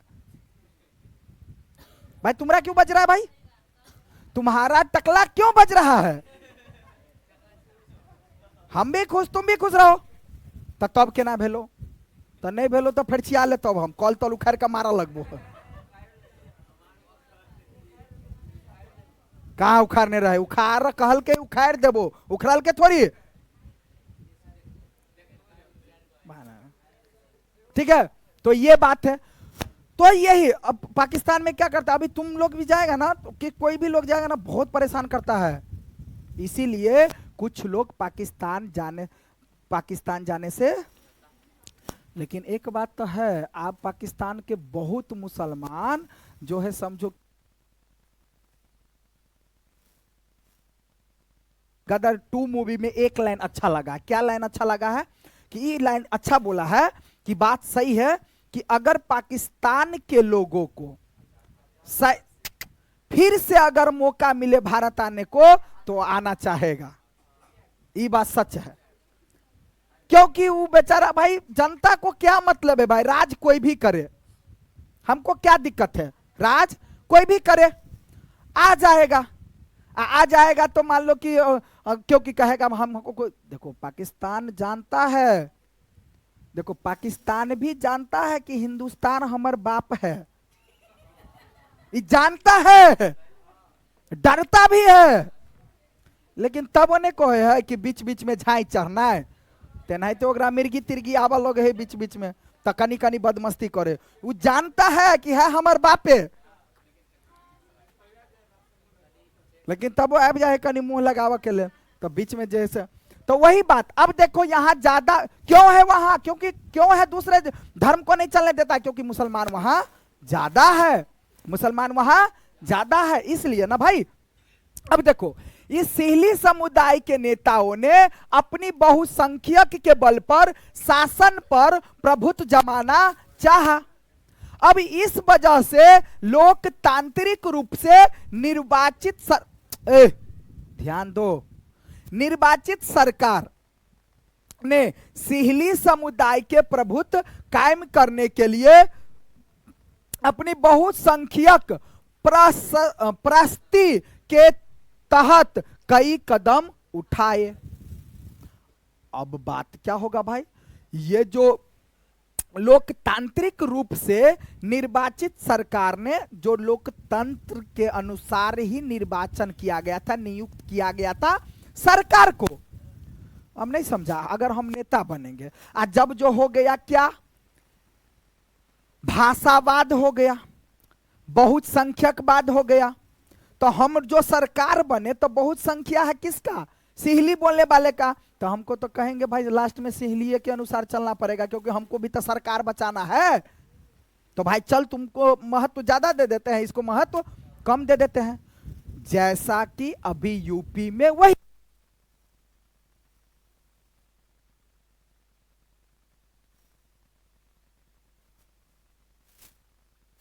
बात, यूपी में ज्यादा जनसंख्या है मुसलमानों का, अब पूरा मुसलमान जो है योगी को वोट नहीं दिया है, इसलिए वहां से योगी हार गया, तो वही बात है, ठीक है। नहीं योगी अपना कनिए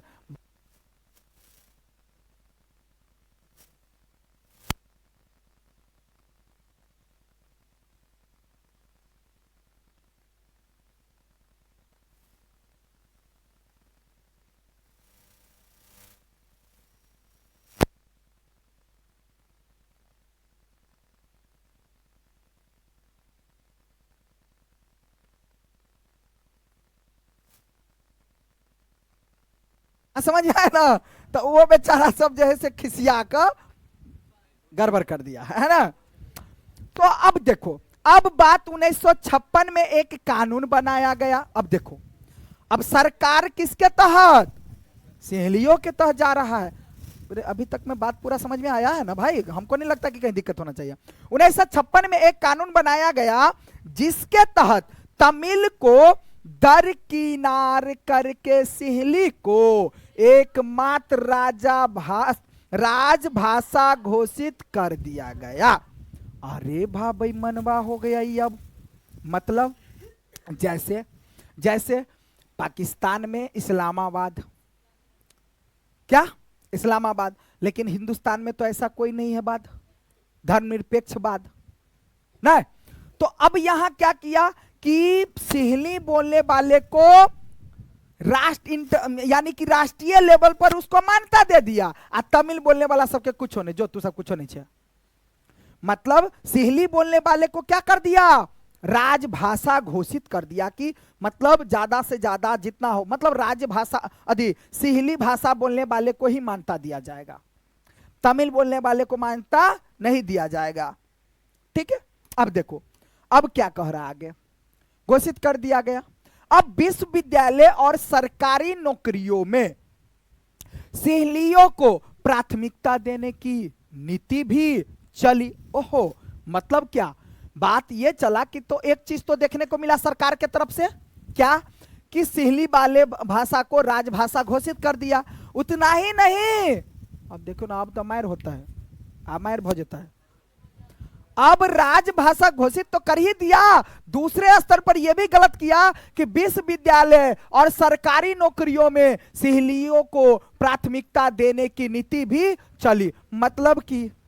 मतलब यही कि विश्वविद्यालय इत्यादि में सभी बच्चे का एडमिशन नहीं होगा, सिंहली वाले का ही एडमिशन होगा। और नौकरियों पर ज्यादातर अगर रखा जाएगा तो सिंहली वाले भाषा बोलने वाले के लोगों को ही रखा जाएगा। मतलब कहीं ना कहीं देखने को यही मिल रहा है कि बहुसंख्यकवाद, क्योंकि ऊपर में लिखा ही था टॉपिक क्या, बहुसंख्यकवाद, यानी श्रीलंका में कहीं ना कहीं बहुसंख्यकवाद था।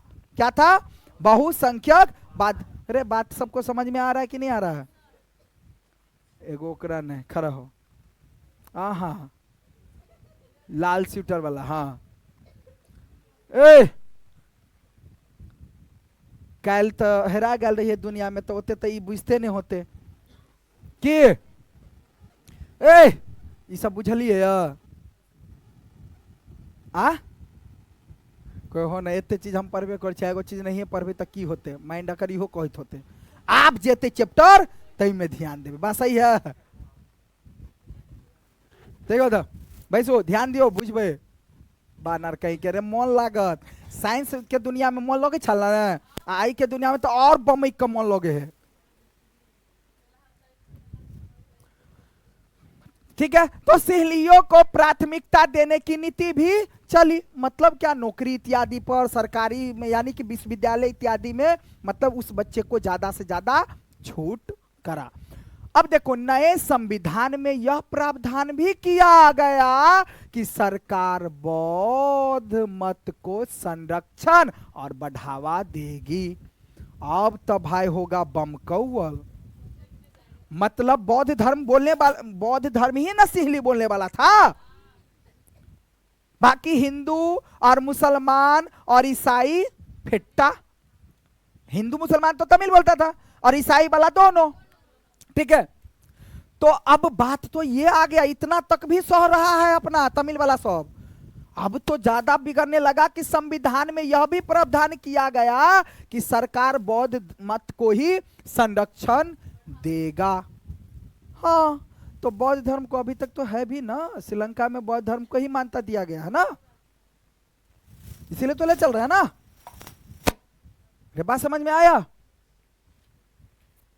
अब देखो एक एक करके, क्या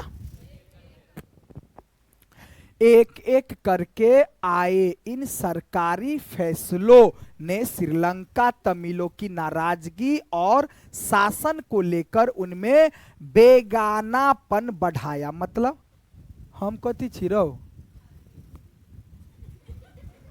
अरे हम कथी छे, मतलब तू कथी, मतलब कथी हम बेगान छी, हम उतारते के छी भाई, तो मेरे साथ बेगानापन क्यों, मेरे साथ अपनापन क्यों नहीं?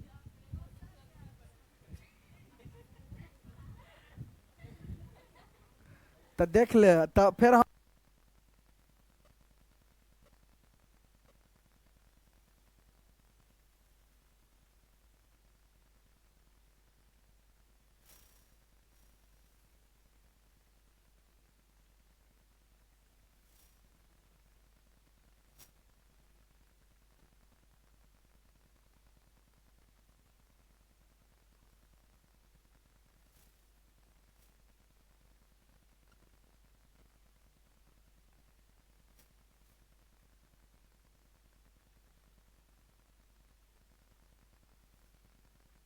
एक एक करके, क्या मतलब बारी बारी से पहले क्या किया, पहले क्या किया, कानून सब बनाने लगा ना भाई, कि सिहलियों को ज्यादा दर्जा देने लगा, है ना, उसको विश्वविद्यालय इत्यादि वगैरह में ज्यादा दर्जा देने लगा, सरकारी नौकरी इत्यादि पर जो है सिहली भाषी बोलने वाले लोगों को ही मान्यता दिया गया, यानी सिहली भाषा बोलने वाले को ही जो है राज भाषा घोषित कर दिया। ये सब देखते देखते देखते देखते तमिल वाले का हृदय फटने लगा भाई। अब तो कहे आएगा कुहकापन तो आएगा, सुनो ना, कुहकापन तो आएगा भाई।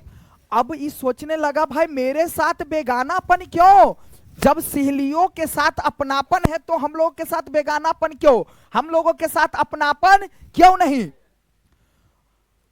अब उन्हें लगा कि बौद्ध धर्मावलंबी सिहलियों के नेतृत्व वाली सारी राजनीतिक पार्टियां उनकी भाषा और संस्कृति को लेकर असंवेदनशील है।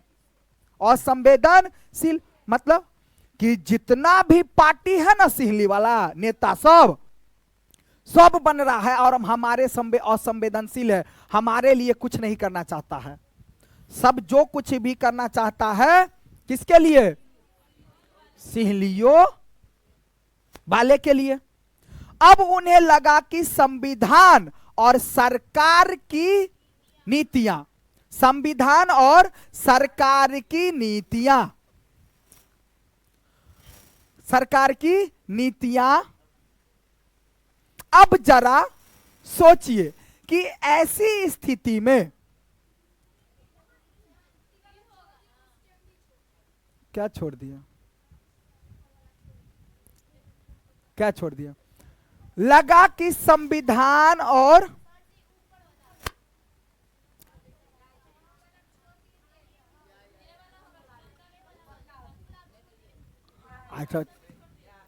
अच्छा चलो रुको ना, ये पढ़ा दिया ना, ये पूरा समझा दिया ना, ये हो गया ना। तो लगा कि संविधान और सरकार की नीतियां है ना, सरकार की नीतियां उन्हें समान राजनीतिक अधिकारों से वंचित कर रही है। ये वाला छोड़ देना, चलिए। अच्छा चलो, अच्छा चलो, अब जरा सोचिए कि ऐसी स्थिति में क्या हो सकता है तथा अच्छा बेल्जियम वाला कुछ रह गया, चला बाजक चाहिए पढ़ावो में ध्यान नहीं दिले। चलो लगभग बात समझ में आ जाएगा। अब जरा सोचिए कि ऐसी स्थिति, चलो बाद में समझा देंगे, पहले ही समझो, ठीक है।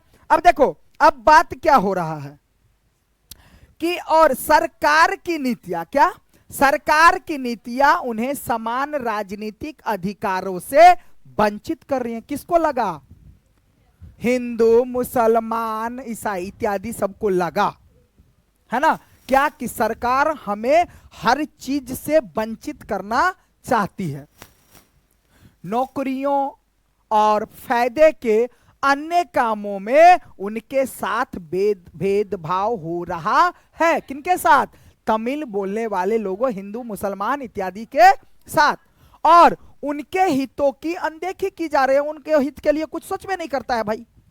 जितना भी राजनेता सब है, चपड़चोंडा सब, चोरबा सब जो है सिहलियों के बारे में सोचता है, हमारे हित के लिए कुछ देखा नहीं जा रहा है। परिणाम यह हुआ कि तमिल और सिहली समुदाय के संबंध बिगड़ते चले गए। तो एक क्वेश्चन ये भी उठ सकता है कि तमिल और सिहली यानी कि श्रीलंका में तमिल और सिहली वाले लोगों के बात बिगड़ते क्यों चले गए, क्यों चले गए। तो तुम लिख सकती हो आराम से, क्यों चले गए देखने को मिला भाई। सिहली वाले को सब चीज है ना, वो सब पॉइंट बाय पॉइंट सिस्टम से लिखना कि ऐसा ऐसा हुआ है ना, और पढ़ाओ।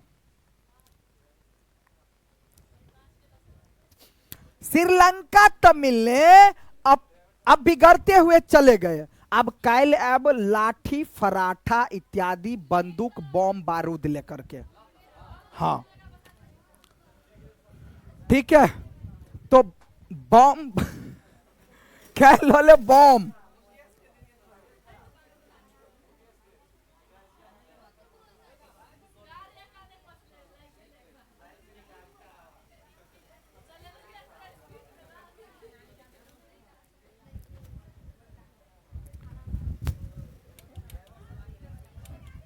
अरे देखो एक खाओ पियो मस्त रहो, कुछो नहीं, बस खाली खाओ पियो मस्त से बस भ गए।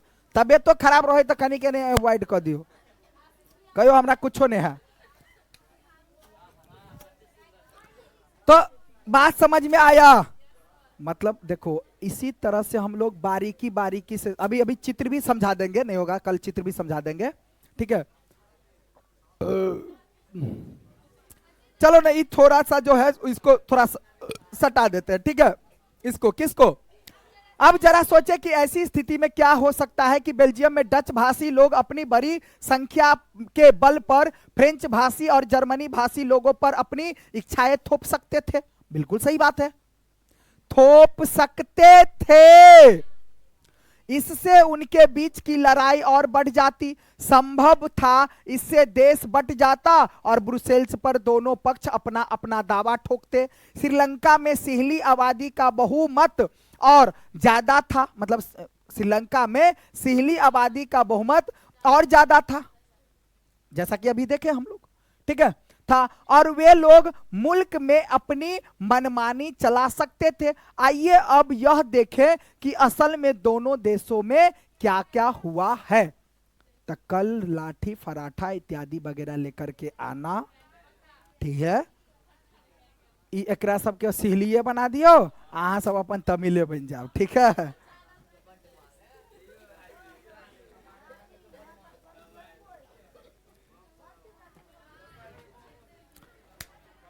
ठीक है, रहने दो इतनी बातें, ठीक है। और हम लोग जो है तो आप इन्ना का हम सब पढ़बे SSTO एकदम बारीकी से, एक एक टा चीज सीख लेवे, कहीं दिक्कत नहीं होते, है ना।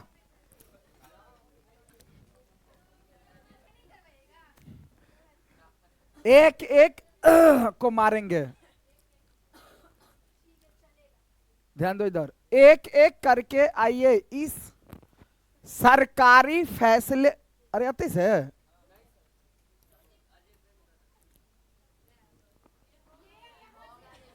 अजय कत तक भेल है? कोई नहीं सर, कत तक भेल क्यों ना।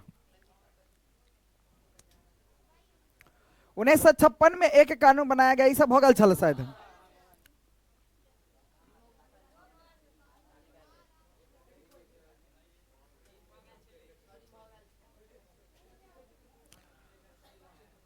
हाँ वह बात है, चलो ठीक है, कोई बात नहीं, थोड़ा पीछे से ही ले लेते हैं, क्या दिक्कत है।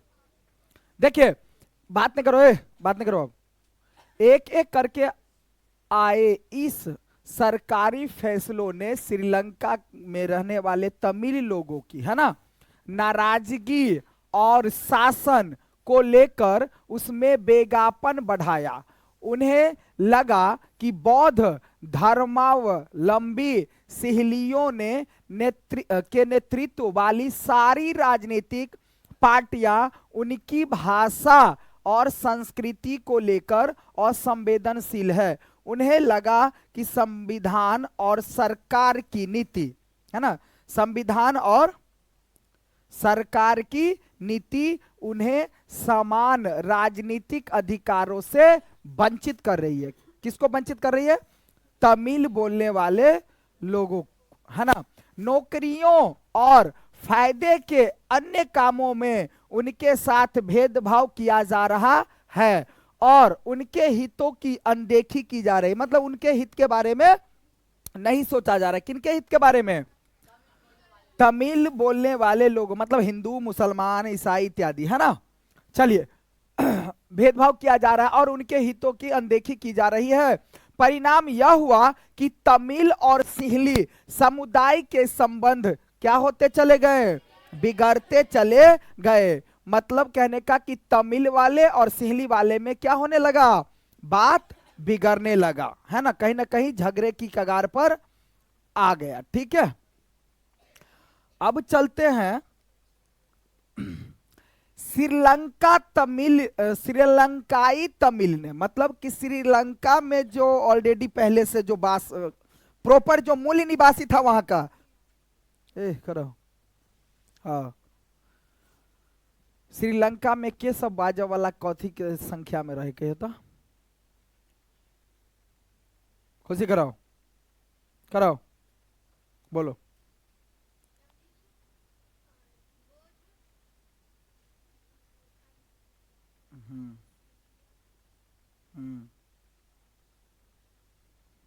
सेलिया क्या था?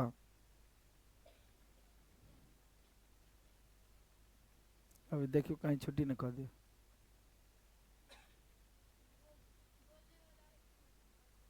क्या? हाँ, कौन? हम्म? सिहली क्या शब्द, वो क्या है? हाँ भाषा है, ऐसे बोलो ना, हाँ ठीक है। तो सिहली बोलने वाले की जनसंख्या कितनी थी? 74। बाकी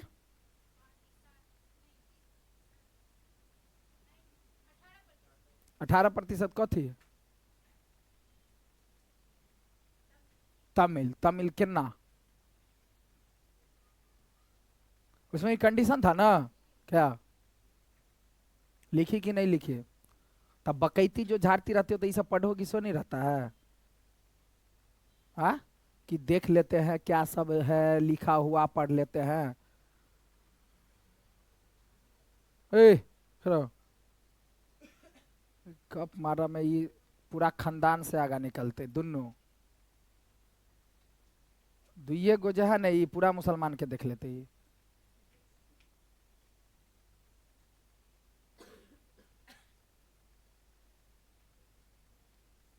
गप मारा में जहाँ सबके सर्टिफिकेट देवा लगे सरकार, तो हमरा बुझाए कि फर्स्ट डिवीजन कभी टॉप रैंक लेवे यहाँ सब, आ तुरंत नौकरी मिल जात।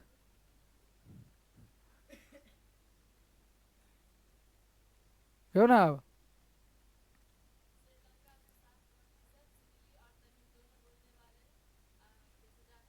हम्म,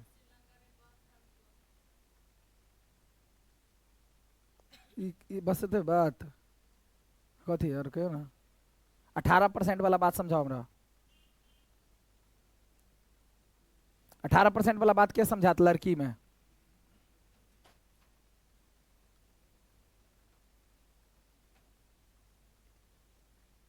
कहो जानबे।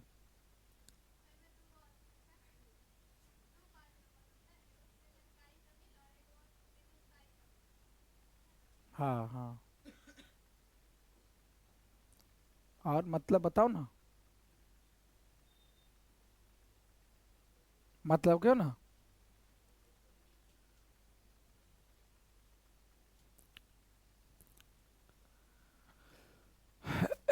चलो ठीक है, बैठो। चलो देखो, तो श्रीलंकाई तमिल ने अपनी राजनीतिक, मतलब कि हम लोग देखे थे कि 13%, 18% क्या था तमिल बोलने वाले श्रीलंका में, है ना? जिसमें से 13% क्या था जी? मूल जो श्रीलंका के निवासी थे, क्या जो श्रीलंका के निवासी थे वो लोग जो है 13% जो है तमिल बोलते थे, बाकी 74% क्या बोलते थे? सिहली बोलते थे, ठीक है। बाकी इसमें से जो 5% बचा था, वो कहाँ के? जो भारत से जो गए हुए थे, है ना, बागान की खेती में मतलब काम करने के लिए, वो लोग जो वहां बस गए थे, वो लोग यहाँ अपना तमिल बोलने लगे, ठीक है। तो बात किसकी आ रही है? कि श्रीलंका, मतलब 13% वाले की। श्रीलंकाई तमिल ने अपनी राजनीतिक पार्टियां बनाई। अब श्रीलंका में जो तमिल बोलने, क्यों? क्योंकि हमें देखने को मिला कि सिहली वालों ने क्या किया था, मतलब नेता लोग जो है सिहली वाले को हर तरह से, मतलब उसको सुख सुविधा दे रहा था, है ना, हर तरह से, है ना, मतलब उसकी मनमानी कर रहा था। यहाँ जो है तमिल बोलने वाले के बारे में कुछ सोचा ही नहीं जा रहा था, ठीक है। तो गुस्से में आकर के श्रीलंका में जो तमिल लोग थे, ठीक है, उसने क्या किया, अपनी एक राजनीतिक पार्टी बनाई। क्यों बनाई भाई? क्योंकि पार्टी जितना था सब जो है किसके अधीन हो गया था? सब किसके अधीन हो गया था? सिहलियों के अधीन, मतलब उसके एक समझो तो उसी का बात उत करेंगे, है ना। जैसे नहीं रहता है कि नेता है लेकिन बात कर रहा है किसका? जो सिहलियों का, ठीक है, जबकि सबके लिए होना चाहिए। और तमिल को राजभाषा बनाने, क्षेत्रीय स्वायत्तता हासिल करने तथा शिक्षा और रोजगार में समान अवसर की मांग को लेकर संघर्ष किया। किसने? तमिल के लोगों ने। तमिल के लोगों ने, तमिल के लोगों ने क्या किया? दो पगला कहीं क्या, अपनी एक पार्टी बनाई। क्या बनाई? अपनी एक पार्टी बनाई। और पार्टी बना करके उसने क्या किया कि चाहा कि तमिल का भी, जैसे कि सिहलियों का राजभाषा किसको घोषित किया गया था? सिहलियों का, है ना, जैसा कि हम लोग देखे थे, ठीक है। तो तमिल को राजभाषा घोषित करना चाहा कौन? तमिल वाले लोग, ठीक है। और तो और कहा क्या कि हमें देखिए, हालांकि पहले बातचीत ये हुआ कि भाई तमिल वालों ने कहा कि हमें कुछ अपना भी राज दीजिए, ठीक है, हमारी भी भाषा जो है उसको भी राजभाषा के का दर्जा दीजिए भाई। लेकिन नेता लोगों ने मिल करके या सिहली वालों ने क्या किया कि ऐसा कुछ नहीं, कि तुमको कुछ नहीं मिलेगा, है ना, हमारी मनमर्जी चलेगी, ठीक है।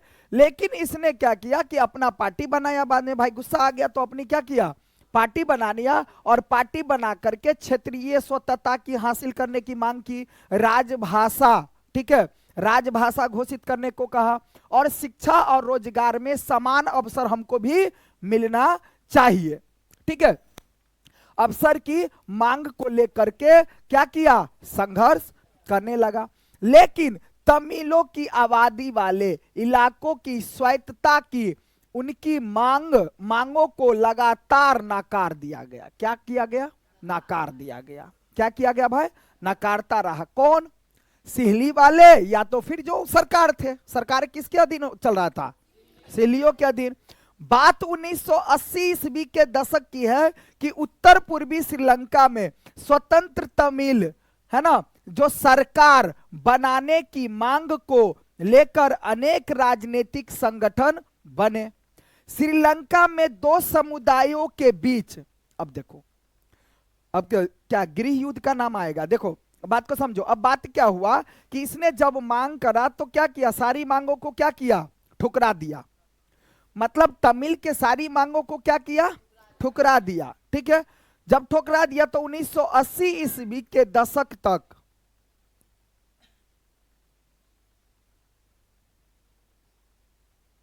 उत्तर पूर्वी श्रीलंका में स्वतंत्र तमिल, ठीक है, उत्तर पूर्वी श्रीलंका में जो स्वतंत्र तमिल सरकार बनाने की मांग को लेकर के अनेक राजनीतिक संगठन गठबंधन अपना बनाया।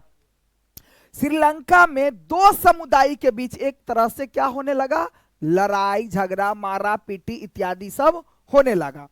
पारस्परिक अविश्वास ने बड़े टकराव का एक रूप ले लिया, मतलब झगड़ा लड़ाई अब होने लगा। किसमें, सिहलियों में और तमिलों में। क्यों होने लगा भाई, क्योंकि तमिल वाले को मतलब कुछ ध्यान ही नहीं दिया जा रहा था उस पर, है ना। तो तमिल वालों ने अपना क्या किया, राजनीतिक पार्टी बना करके उसका विरोध करने लगा। आज जब विरोध करने लगा तो समझिए दोनों में क्या हो गया भाई, टकराव हो गया। अब ये पहले तो मांग रहा था थोड़ा थोड़ा बातें कि भाई हमको भी शामिल होने दो, किसने, तमिल वालों ने। बाद में गुस्सा होकर के 1980 ईस्वी के दशक तक क्या किया, उत्तर पूर्वी श्रीलंका ने खुद का अपना जो है सरकार बनाया।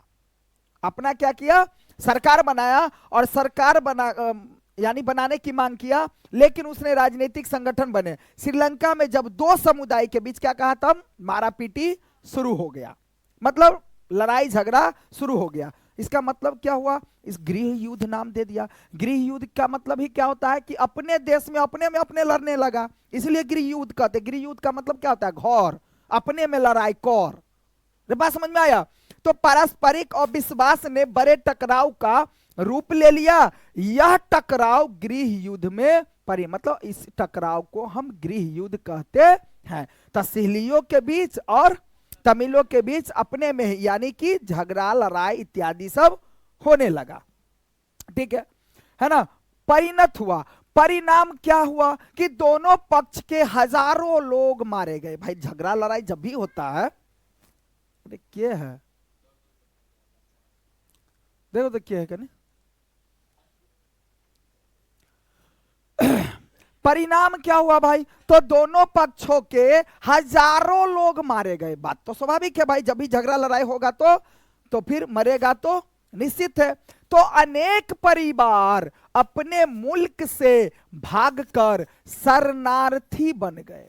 अब क्या हुआ कि जब लड़ाई झगड़ा इत्यादि वगैरह सब होने लगा तो उसमें से जब ज्यादा बात बिगड़ गई तो उसमें से कुछ लोग जो है अपना, जो कुछ अच्छे लोग होते हैं कि भागना चाहा, भाग करके कहीं दूसरे क्षेत्रों में शरणार्थी के रूप में रहने लगा, ठीक है।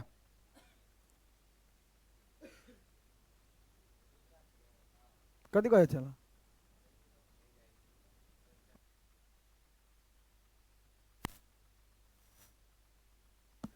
हाँ ठीक ना। तो शरणार्थी का मतलब क्या होता है कि एक जगह से दूसरे जगह आकर के बसना, ठीक है, उसको हम शरणार्थी कहते हैं। तो इसने क्या किया, कुछ लोग अपना जा करके कहीं दूसरे जगह अपना बसने लगा। इससे भी कई गुना ज्यादा लोगों की रोजी रोटी, मतलब एक तो कितने लोग तो भाई वहां से क्या हो गया भाई, शरणार्थी के रूप में कहीं दूसरे जगह चला गया। दूसरी नंबर बात, नुकसान क्या हुआ, इससे कई भी गुना ज्यादा तो बात हुई कि रोजी रोटी चौपट हो गई। बहुत लोगों का देखो कभी भी लड़ाई जो होता है ना भाई, तो समझो बहुत, अगर 10 साल आगे हैं हम लोग, तो अगर एक बार किसी से लड़ाई होगा तो 10-15 साल पीछे भी जा सकते हैं, क्योंकि लड़ाई में क्या होता है, खर्च होता है, ठीक है। तो चौपट हो गई। आपने पढ़ा है 10वीं कक्षा के अर्थशास्त्र की पाठ्य पुस्तक के पहले अध्याय में, लेकिन नहीं पढ़ा है कि पढ़ा है बानर सब, ठीक है, कि हमारे कथी लिखल है, कहां लिखल है जने पढ़ा है, कि हमारे क्षेत्र के देशों में आर्थिक विकास, शिक्षा और स्वास्थ्य के मामले में श्रीलंका का रिकॉर्ड सबसे अच्छा है, पर वहां के गृह युद्ध से मुल्क के सामाजिक, सांस्कृतिक और आर्थिक जीवन में काफी परेशानियां पैदा हुई। मतलब क्या, हुंडा हुंडी में पहले अध्याय में दिया गया है कि श्रीलंका जो है काफी विकास किया था, काफी विकास किया था, लेकिन अपने में फोड़ाफोड़ी के कारण क्या हुआ, बहुत पीछे चला गया, मतलब कमजोर बन गया, ठीक है। तो बात सही है, देखना, परिवार हो चाहे गांव हो या टोला हो या दियाद हो या फिर कोई जिला हो या कोई राज्य हो, कोई देश हो, है ना, सब अपने अपने में युद्ध करने के कारण कभी कभी क्या होता है, बहुत भारी नुकसान करवा लेता है, ठीक है। तो परेशानियां झेलनी पड़ी। अब देखो 2009 में इस गृह युद्ध का अंत हुआ। 2009 ईस्वी में इस गृह युद्ध का अंत हुआ, जो कि 1980 ईस्वी से फनकने लगा था। बात समझ में आया। अब चलते हैं, अभी नुकसान तो हुआ, लेकिन आगे जाकर के अब कुछ बात सीखते हैं हम लोग कि पहले, अब देखो, जैसा कि हम लोग देखे हुए थे किसके बारे में, बेल्जियम के बारे में, तो बेल्जियम में भी बात बिगड़ती जा रही थी और श्रीलंका में भी बात बिगड़ गई, मतलब युद्ध तक आ गया, इसमें कुछ ज्यादा ही बात। लेकिन अब क्या आएगा बात कि बेल्जियम कुछ समझदारी की बातें करेगी। बेल्जियम अब क्या करेगा भाई, कुछ समझदारी की बातें करेगी, क्योंकि पता जब चल जाता है कि भाई भाई भाई में लड़ाई होने से नुकसान ही है, तो फिर, है ना। तो बेल्जियम की समझदारी के बारे में अब हम लोग समझ लेते हैं, ठीक है। यहां से भी बहुत अच्छी बातें दिया है, ध्यान से देखना। बेल्जियम के लोग इतना बेवकूफ नहीं थे जितना तुम लोग सोच रहे हो भाई, ठीक है। मतलब वहां के नेता हो चाहे लोग हो, उतना भी बेवकूफ नहीं थे। यहां क्या किया, समझदारी दिखाते हुए, अपना होशियारी दिखाते हुए, है ना, बेल्जियम के नेता ने श्रीलंका से अलग रास्ता अपनाने का फैसला किया। क्या किया भाई, फैसला किया। उधर हमको देखने को क्या मिला कि काफी युद्ध बढ़ गया, और जैसा कि बेल्जियम में हम लोग देखे थे कि ऐसा मोड़ आ रहा था कि अब उसमें भी युद्ध होगा, लेकिन उसमें उतनी बात बिगड़ी नहीं थी जितना कि श्रीलंका में देखने को मिला, है ना।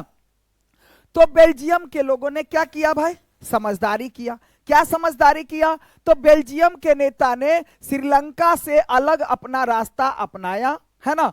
उन्होंने क्षेत्रीय अंतरों और सांस्कृतिक विविधता को स्वीकार किया। मतलब क्या, उसने फिर से, मतलब वही बात जो पुरानी बातें, है ना, अपनी संस्कृति, सभ्यता यानी कल्चर, है ना, को अपना करके और अपना विविधता स्वीकार किया।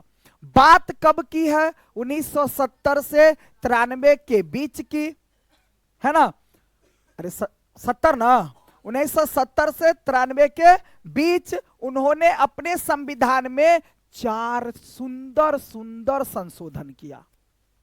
क्या किया, 4 सुंदर सुंदर, सिर्फ इस बात के लिए देश में रहने वाले किसी भी आदमी को बेगानेपन का एहसास न हो और सभी मिलजुल कर रह सके। मतलब कहने का ये बात हुआ कि उन्होंने अपने संविधान में चार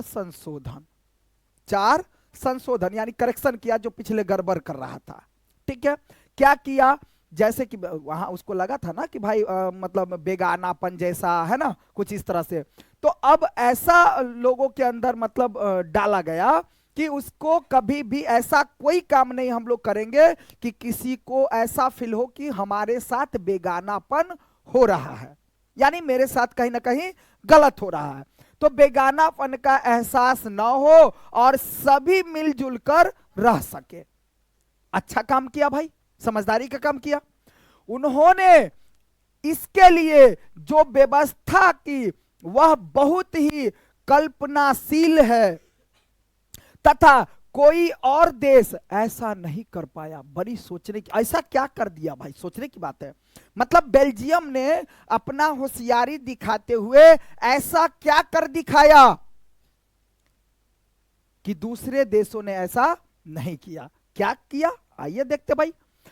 तथा कोई और देश ऐसा नहीं कर पाया। बेल्जियम के विशेष जानकारी के लिए देखे बॉक्स, यानी कि बेल्जियम के विशेष जानकारी के लिए देखे बॉक्स कि कुछ मुख्य बातें इस प्रकार है। आखिर क्या क्या काम किया, मतलब कहा ना अभी कि मतलब बेल्जियम वालों ने ऐसा क्या काम कर दिया जो दूसरे देश वालों ने नहीं किया।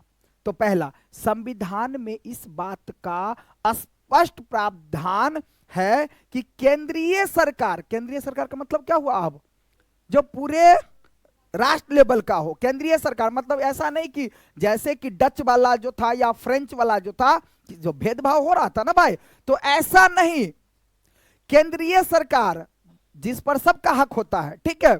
तो केंद्रीय सरकार में डच और फ्रेंच, अब केंद्रीय सरकार में क्या होगा बात समझो। अब क्या करेगा, जैसे देखने को मिलता है कि जैसे फ्रेंच वाला हो या डच वाला हो, जिसकी जनसंख्या ज्यादा हो सरकारी नौकरी उसी को ज्यादा दो, ऐसा, या फिर स्कूल में एडमिशन वगैरह उसी को हो। तो यहां ये करेक्शन किया, क्या करेक्शन किया कि केंद्रीय सरकार में डच और फ्रेंच भाषी मंत्रियों की संख्या समान रहेगी भाई। मतलब क्या हुआ कि अगर केंद्र सरकार है तो केंद्र सरकार के लेवल में 10 अगर, या मान लो कि अगर 10 मंत्री रहेगा तो उसमें से 5 होगा डच भाषा बोलने वाले की और 5 जो होगा किस क्या फ्रेंच भाषा बोलने वाले का आदमी रहेगा। मतलब डच भाषा बोलने वाला 5 और फ्रेंच भाषा बोलने वाला 5 मंत्री होगा, ताकि किसी को गलत ना लगे कि हमारे भाषा वाले यानी हमारे लोगों को केंद्रीय सरकार में यानी कि किसी भी स्तर पर बैठाया नहीं जा रहा है। ऐसा काम किया तो ये तो बड़ा सुंदर काम किया ना भाई, ताकि किसी को शंका ना हो, इससे संतुष्टि रहेगा ना भाई, हम लोगों के साथ बेगानापन नहीं हो रहा है, हम लोगों के साथ कोई गलत नहीं हो रहा है। तो ये सुंदर काम तो किया भाई, देखो अच्छा काम किया। अब कुछ विशेष कानून तभी बन सकते हैं जब दोनों भाषाई, अब क्या मतलब सीधी सी बात करा जाए तो मतलब दोनों को बराबरी दर्जा देने लगा, डच भाषा वाले को और फ्रेंच भाषा वाले को, है ना। जब दोनों भाषाई समूह के सांसदों का बहुमत उसके पक्ष में हो, है ना। मतलब कहने का क्या हुआ कि दोनों भाषा बोलने वाले समूहों के संसद का बहुमत उसके पक्ष में हो। मतलब क्या, मतलब कहने का यह हुआ कि अगर सांसद बनेगा तो दोनों भाषा बोलने वाले के लोग रहेंगे। जैसे सांसद में बहस होता है ना भाई, तो बहस होता है तो जितना भाषा डच बोलने वाले का लोग रहेगा, डच भाषा वाला उतना ही रहेगा, फ्रेंच वाला भी। मतलब किसी में ऊपर नीचे नहीं, बराबरी दर्जा दिया जाएगा। तो दूसरा काम तो ये कहा, मतलब हर एक चीज में शामिल होने की बात आएगी तो जितना रहेगा डच भाषा बोलने वाले की संख्या उतना ही रहेगा फ्रेंच भाषा बोलने वाले की संख्या। ठीक है, इस प्रकार किसी एक समुदाय के लोग एक तरफा फैसला नहीं कर सकते हैं। बात तो सही है। अब एक तरफा अगर सिहली वाला अगर रहेगा, केवल कोई पंचायत हो, अब पंचायत हो तो केवल सिहली वाला रहेगा, तो वो फिर क्या करेगा, अपनी सिहली वाले के बारे में ही करेगा भाई, सोचेगा। तमिल वाला रहेगा तो तमिल वाला ही करेगा, लेकिन 5 गो तमिल वाला रहेगा, 5 गो अगर सिहली वाला रहेगा, चाहे यहां तो बात आ रही है किसकी, फ्रेंच और डच की, तो डच वाला और फ्रेंच वाला रहेगा तो फिर बराबरी का है ना फैसला होगा। तो ये काम किया भाई केंद्र सरकार। अब केंद्र सरकार की अनेक शक्तियां देश के 2 इलाकों की क्षेत्रीय सरकार को सुपुर्द कर दी गई, यानी राज्य सरकारें केंद्र सरकार के अधीन नहीं है। मतलब राज्य सरकार अब केंद्र सरकार के अधीन नहीं रहेगा। जहां जैसे डच भाषा बोलने वाला हो उसकी सरकार, या फिर फ्रेंच भाषा बोलने वाले हो उसकी सरकार, दोनों ही अपने अपने स्तर से काम करेगी। ठीक है, इसमें कोई हस्तक्षेप नहीं। मतलब शक्तियां मतलब क्या, सत्ता का यहां बंटवारा हो रहा है किसी एक के हाथ। जैसे कि हमने श्रीलंका में क्या देखा कि सत्ता किसी एक के हाथ में चला जा रहा है। श्रीलंका में तो हमको यही देखने को मिला कि सिहली वालों के हाथ में ही सत्ता थी, तमिल वाले के हाथों में नहीं थी। तो यहां क्या किया भाई, बेल्जियम वालों ने समझदारी किया कि अब सत्ता, क्योंकि हम लोग पढ़ रहे हैं सत्ता में साझेदारी, तो अब क्या कर रहा है, डच वाले और फ्रेंच वाले दोनों को सत्ता में साझेदार कर रहा है हर चीज में। जैसे केंद्र लेवल पर अगर 10 गो मंत्री लेगा तो 5-5 कर दिया, कोई भी अगर सांसद में कोई आदमी रहेगा 10 गो तो 5-5 कर दिया। मतलब सत्ता जो है दोनों के हाथों में दिया जा रहा है। ठीक है, तो इसने ऐसा काम किया। अब ब्रुसेल्स क्या था भाई, बेल्जियम की राजधानी। ब्रुसेल्स में अलग सरकार है, और इसमें दोनों समुदाय समान प्रतिनिधित्व है। मतलब क्या, अब देखो उसमें जो अपना अलग सरकार है तो उसमें भी क्या किया कि दोनों समुदाय के लोगों को लिया, मतलब शक्ति दोनों समुदाय के लोगों को दिया गया। मतलब सत्ता में साझेदारी हुआ।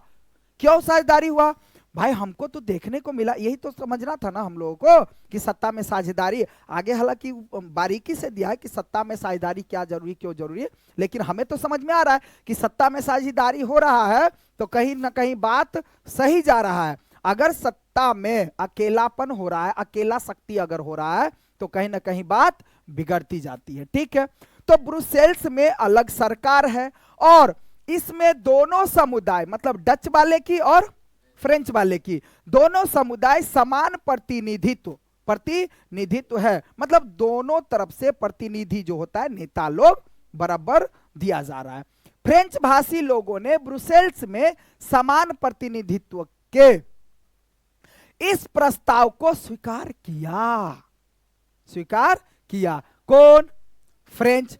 जबकि फ्रेंच बोलने वाले की जनसंख्या कितनी थी ब्रुसेल्स में 80, कितना 80, लेकिन तब भी बेचारा अपना माना नहीं, ठीक है भाई चलो, है ना। सोच रहा था वो कहता भाई मेरा तो 80 है, जनसंख्या ज्यादा है भाई, हमारी सत्ता चलेगी, हमारी मनमानी चलेगी। लेकिन इसने ऐसा नहीं किया, बल्कि अगर सरकार ने दोनों को इक्वली दिया तो फ्रेंच के भाषा बोलने वालों ने इस बात को स्वीकार किया, भली भांति, है ना, स्वीकार किया। क्योंकि डच भाषी लोगों ने केंद्रीय सरकार में बराबरी का प्रतिनिधित्व भी स्वीकार किया था, है ना। मतलब दोनों कहीं ना कहीं सही कगार पर अब चल रहा है। ठीक है ना। चलिए आगे एक और काम, 4 बात कहा था ना भाई, 1 बात, 2 बात, 3 बात और 4 बात। अब केंद्रीय और राज्य सरकार के अलावा, यहां बात नहीं करो, केंद्रीय और राज्य सरकार के अलावा, केंद्रीय और राज्य सरकार समझ में आ रहा है ना क्या। जैसे आपके भारत देश में केंद्र सरकार पर किसकी सत्ता चलती है,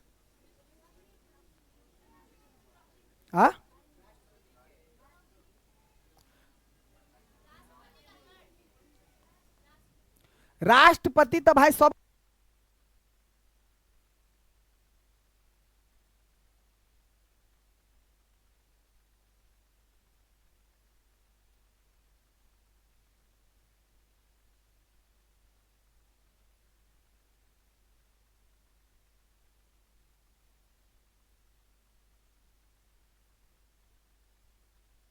सरकार जो होता है, जैसे अभी नरेंद्र मोदी जी है, तो केंद्र सरकार जितना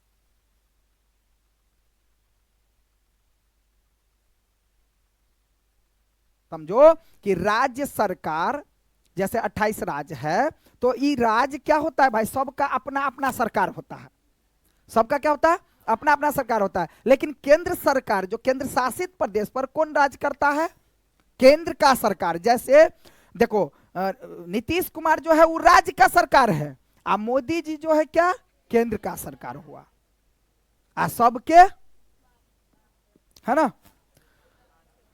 तो देखो तक कहने का मतलब यह हुआ कि अपना बिहार राज्य अगर विकास नहीं कर रहा, हाँ तो एक बात ये भी है, किसी देश को चलाने के लिए केंद्र सरकार और राज्य सरकार दोनों का तालमेल होना अति आवश्यक है, जरूरी होता है। बिना केंद्र सरकार और राज्य सरकार के तालमेल अगर सही ना हो तो देश विकास नहीं कर सकता है, ठीक है। क्यों, क्योंकि देखो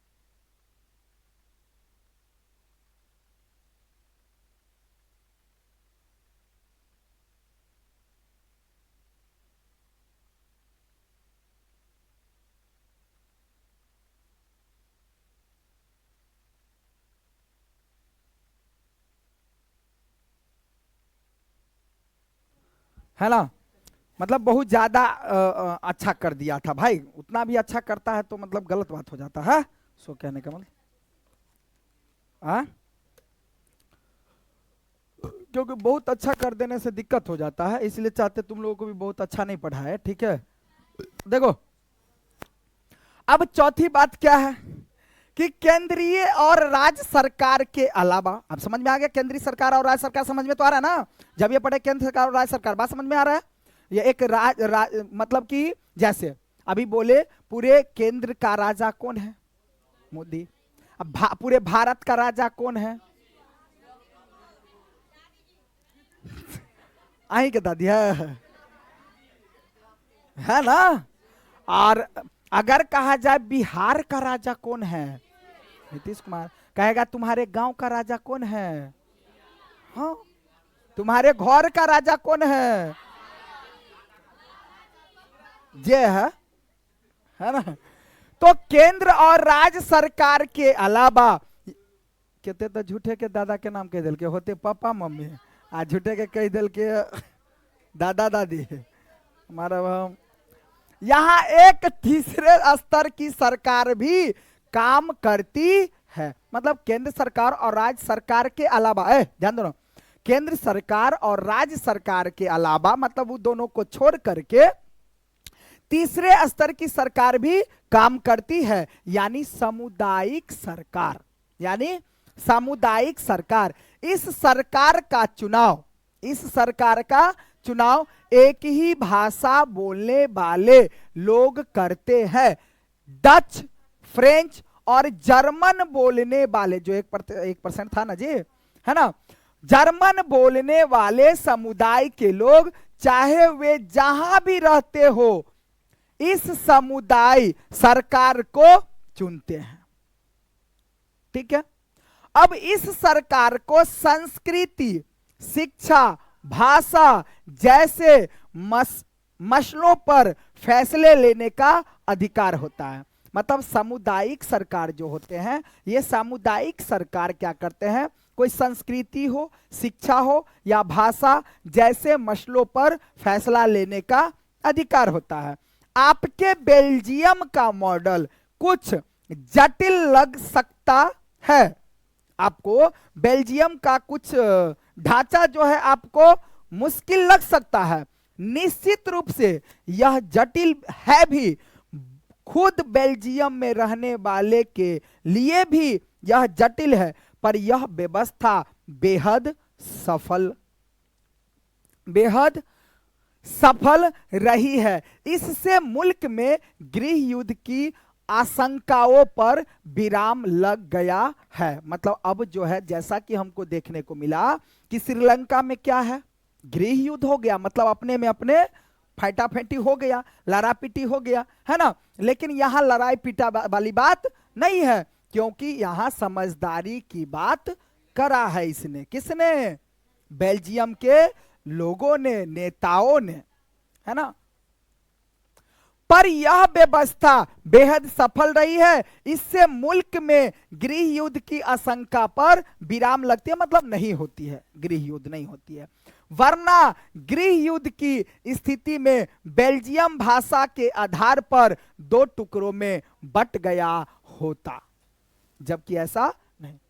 जब अनेक यूरोपीय देशों के ने साथ मिलकर यूरोप संघ बनाने,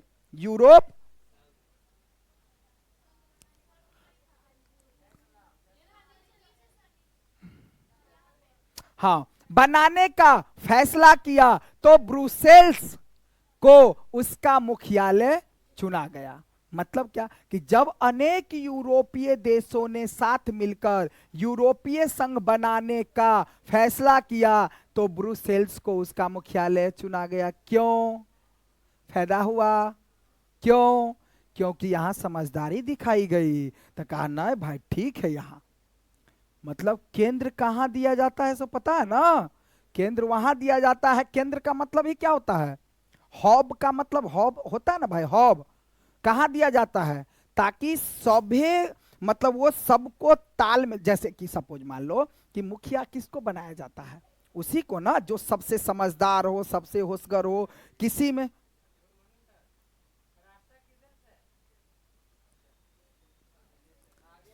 सीधा आइए आगे।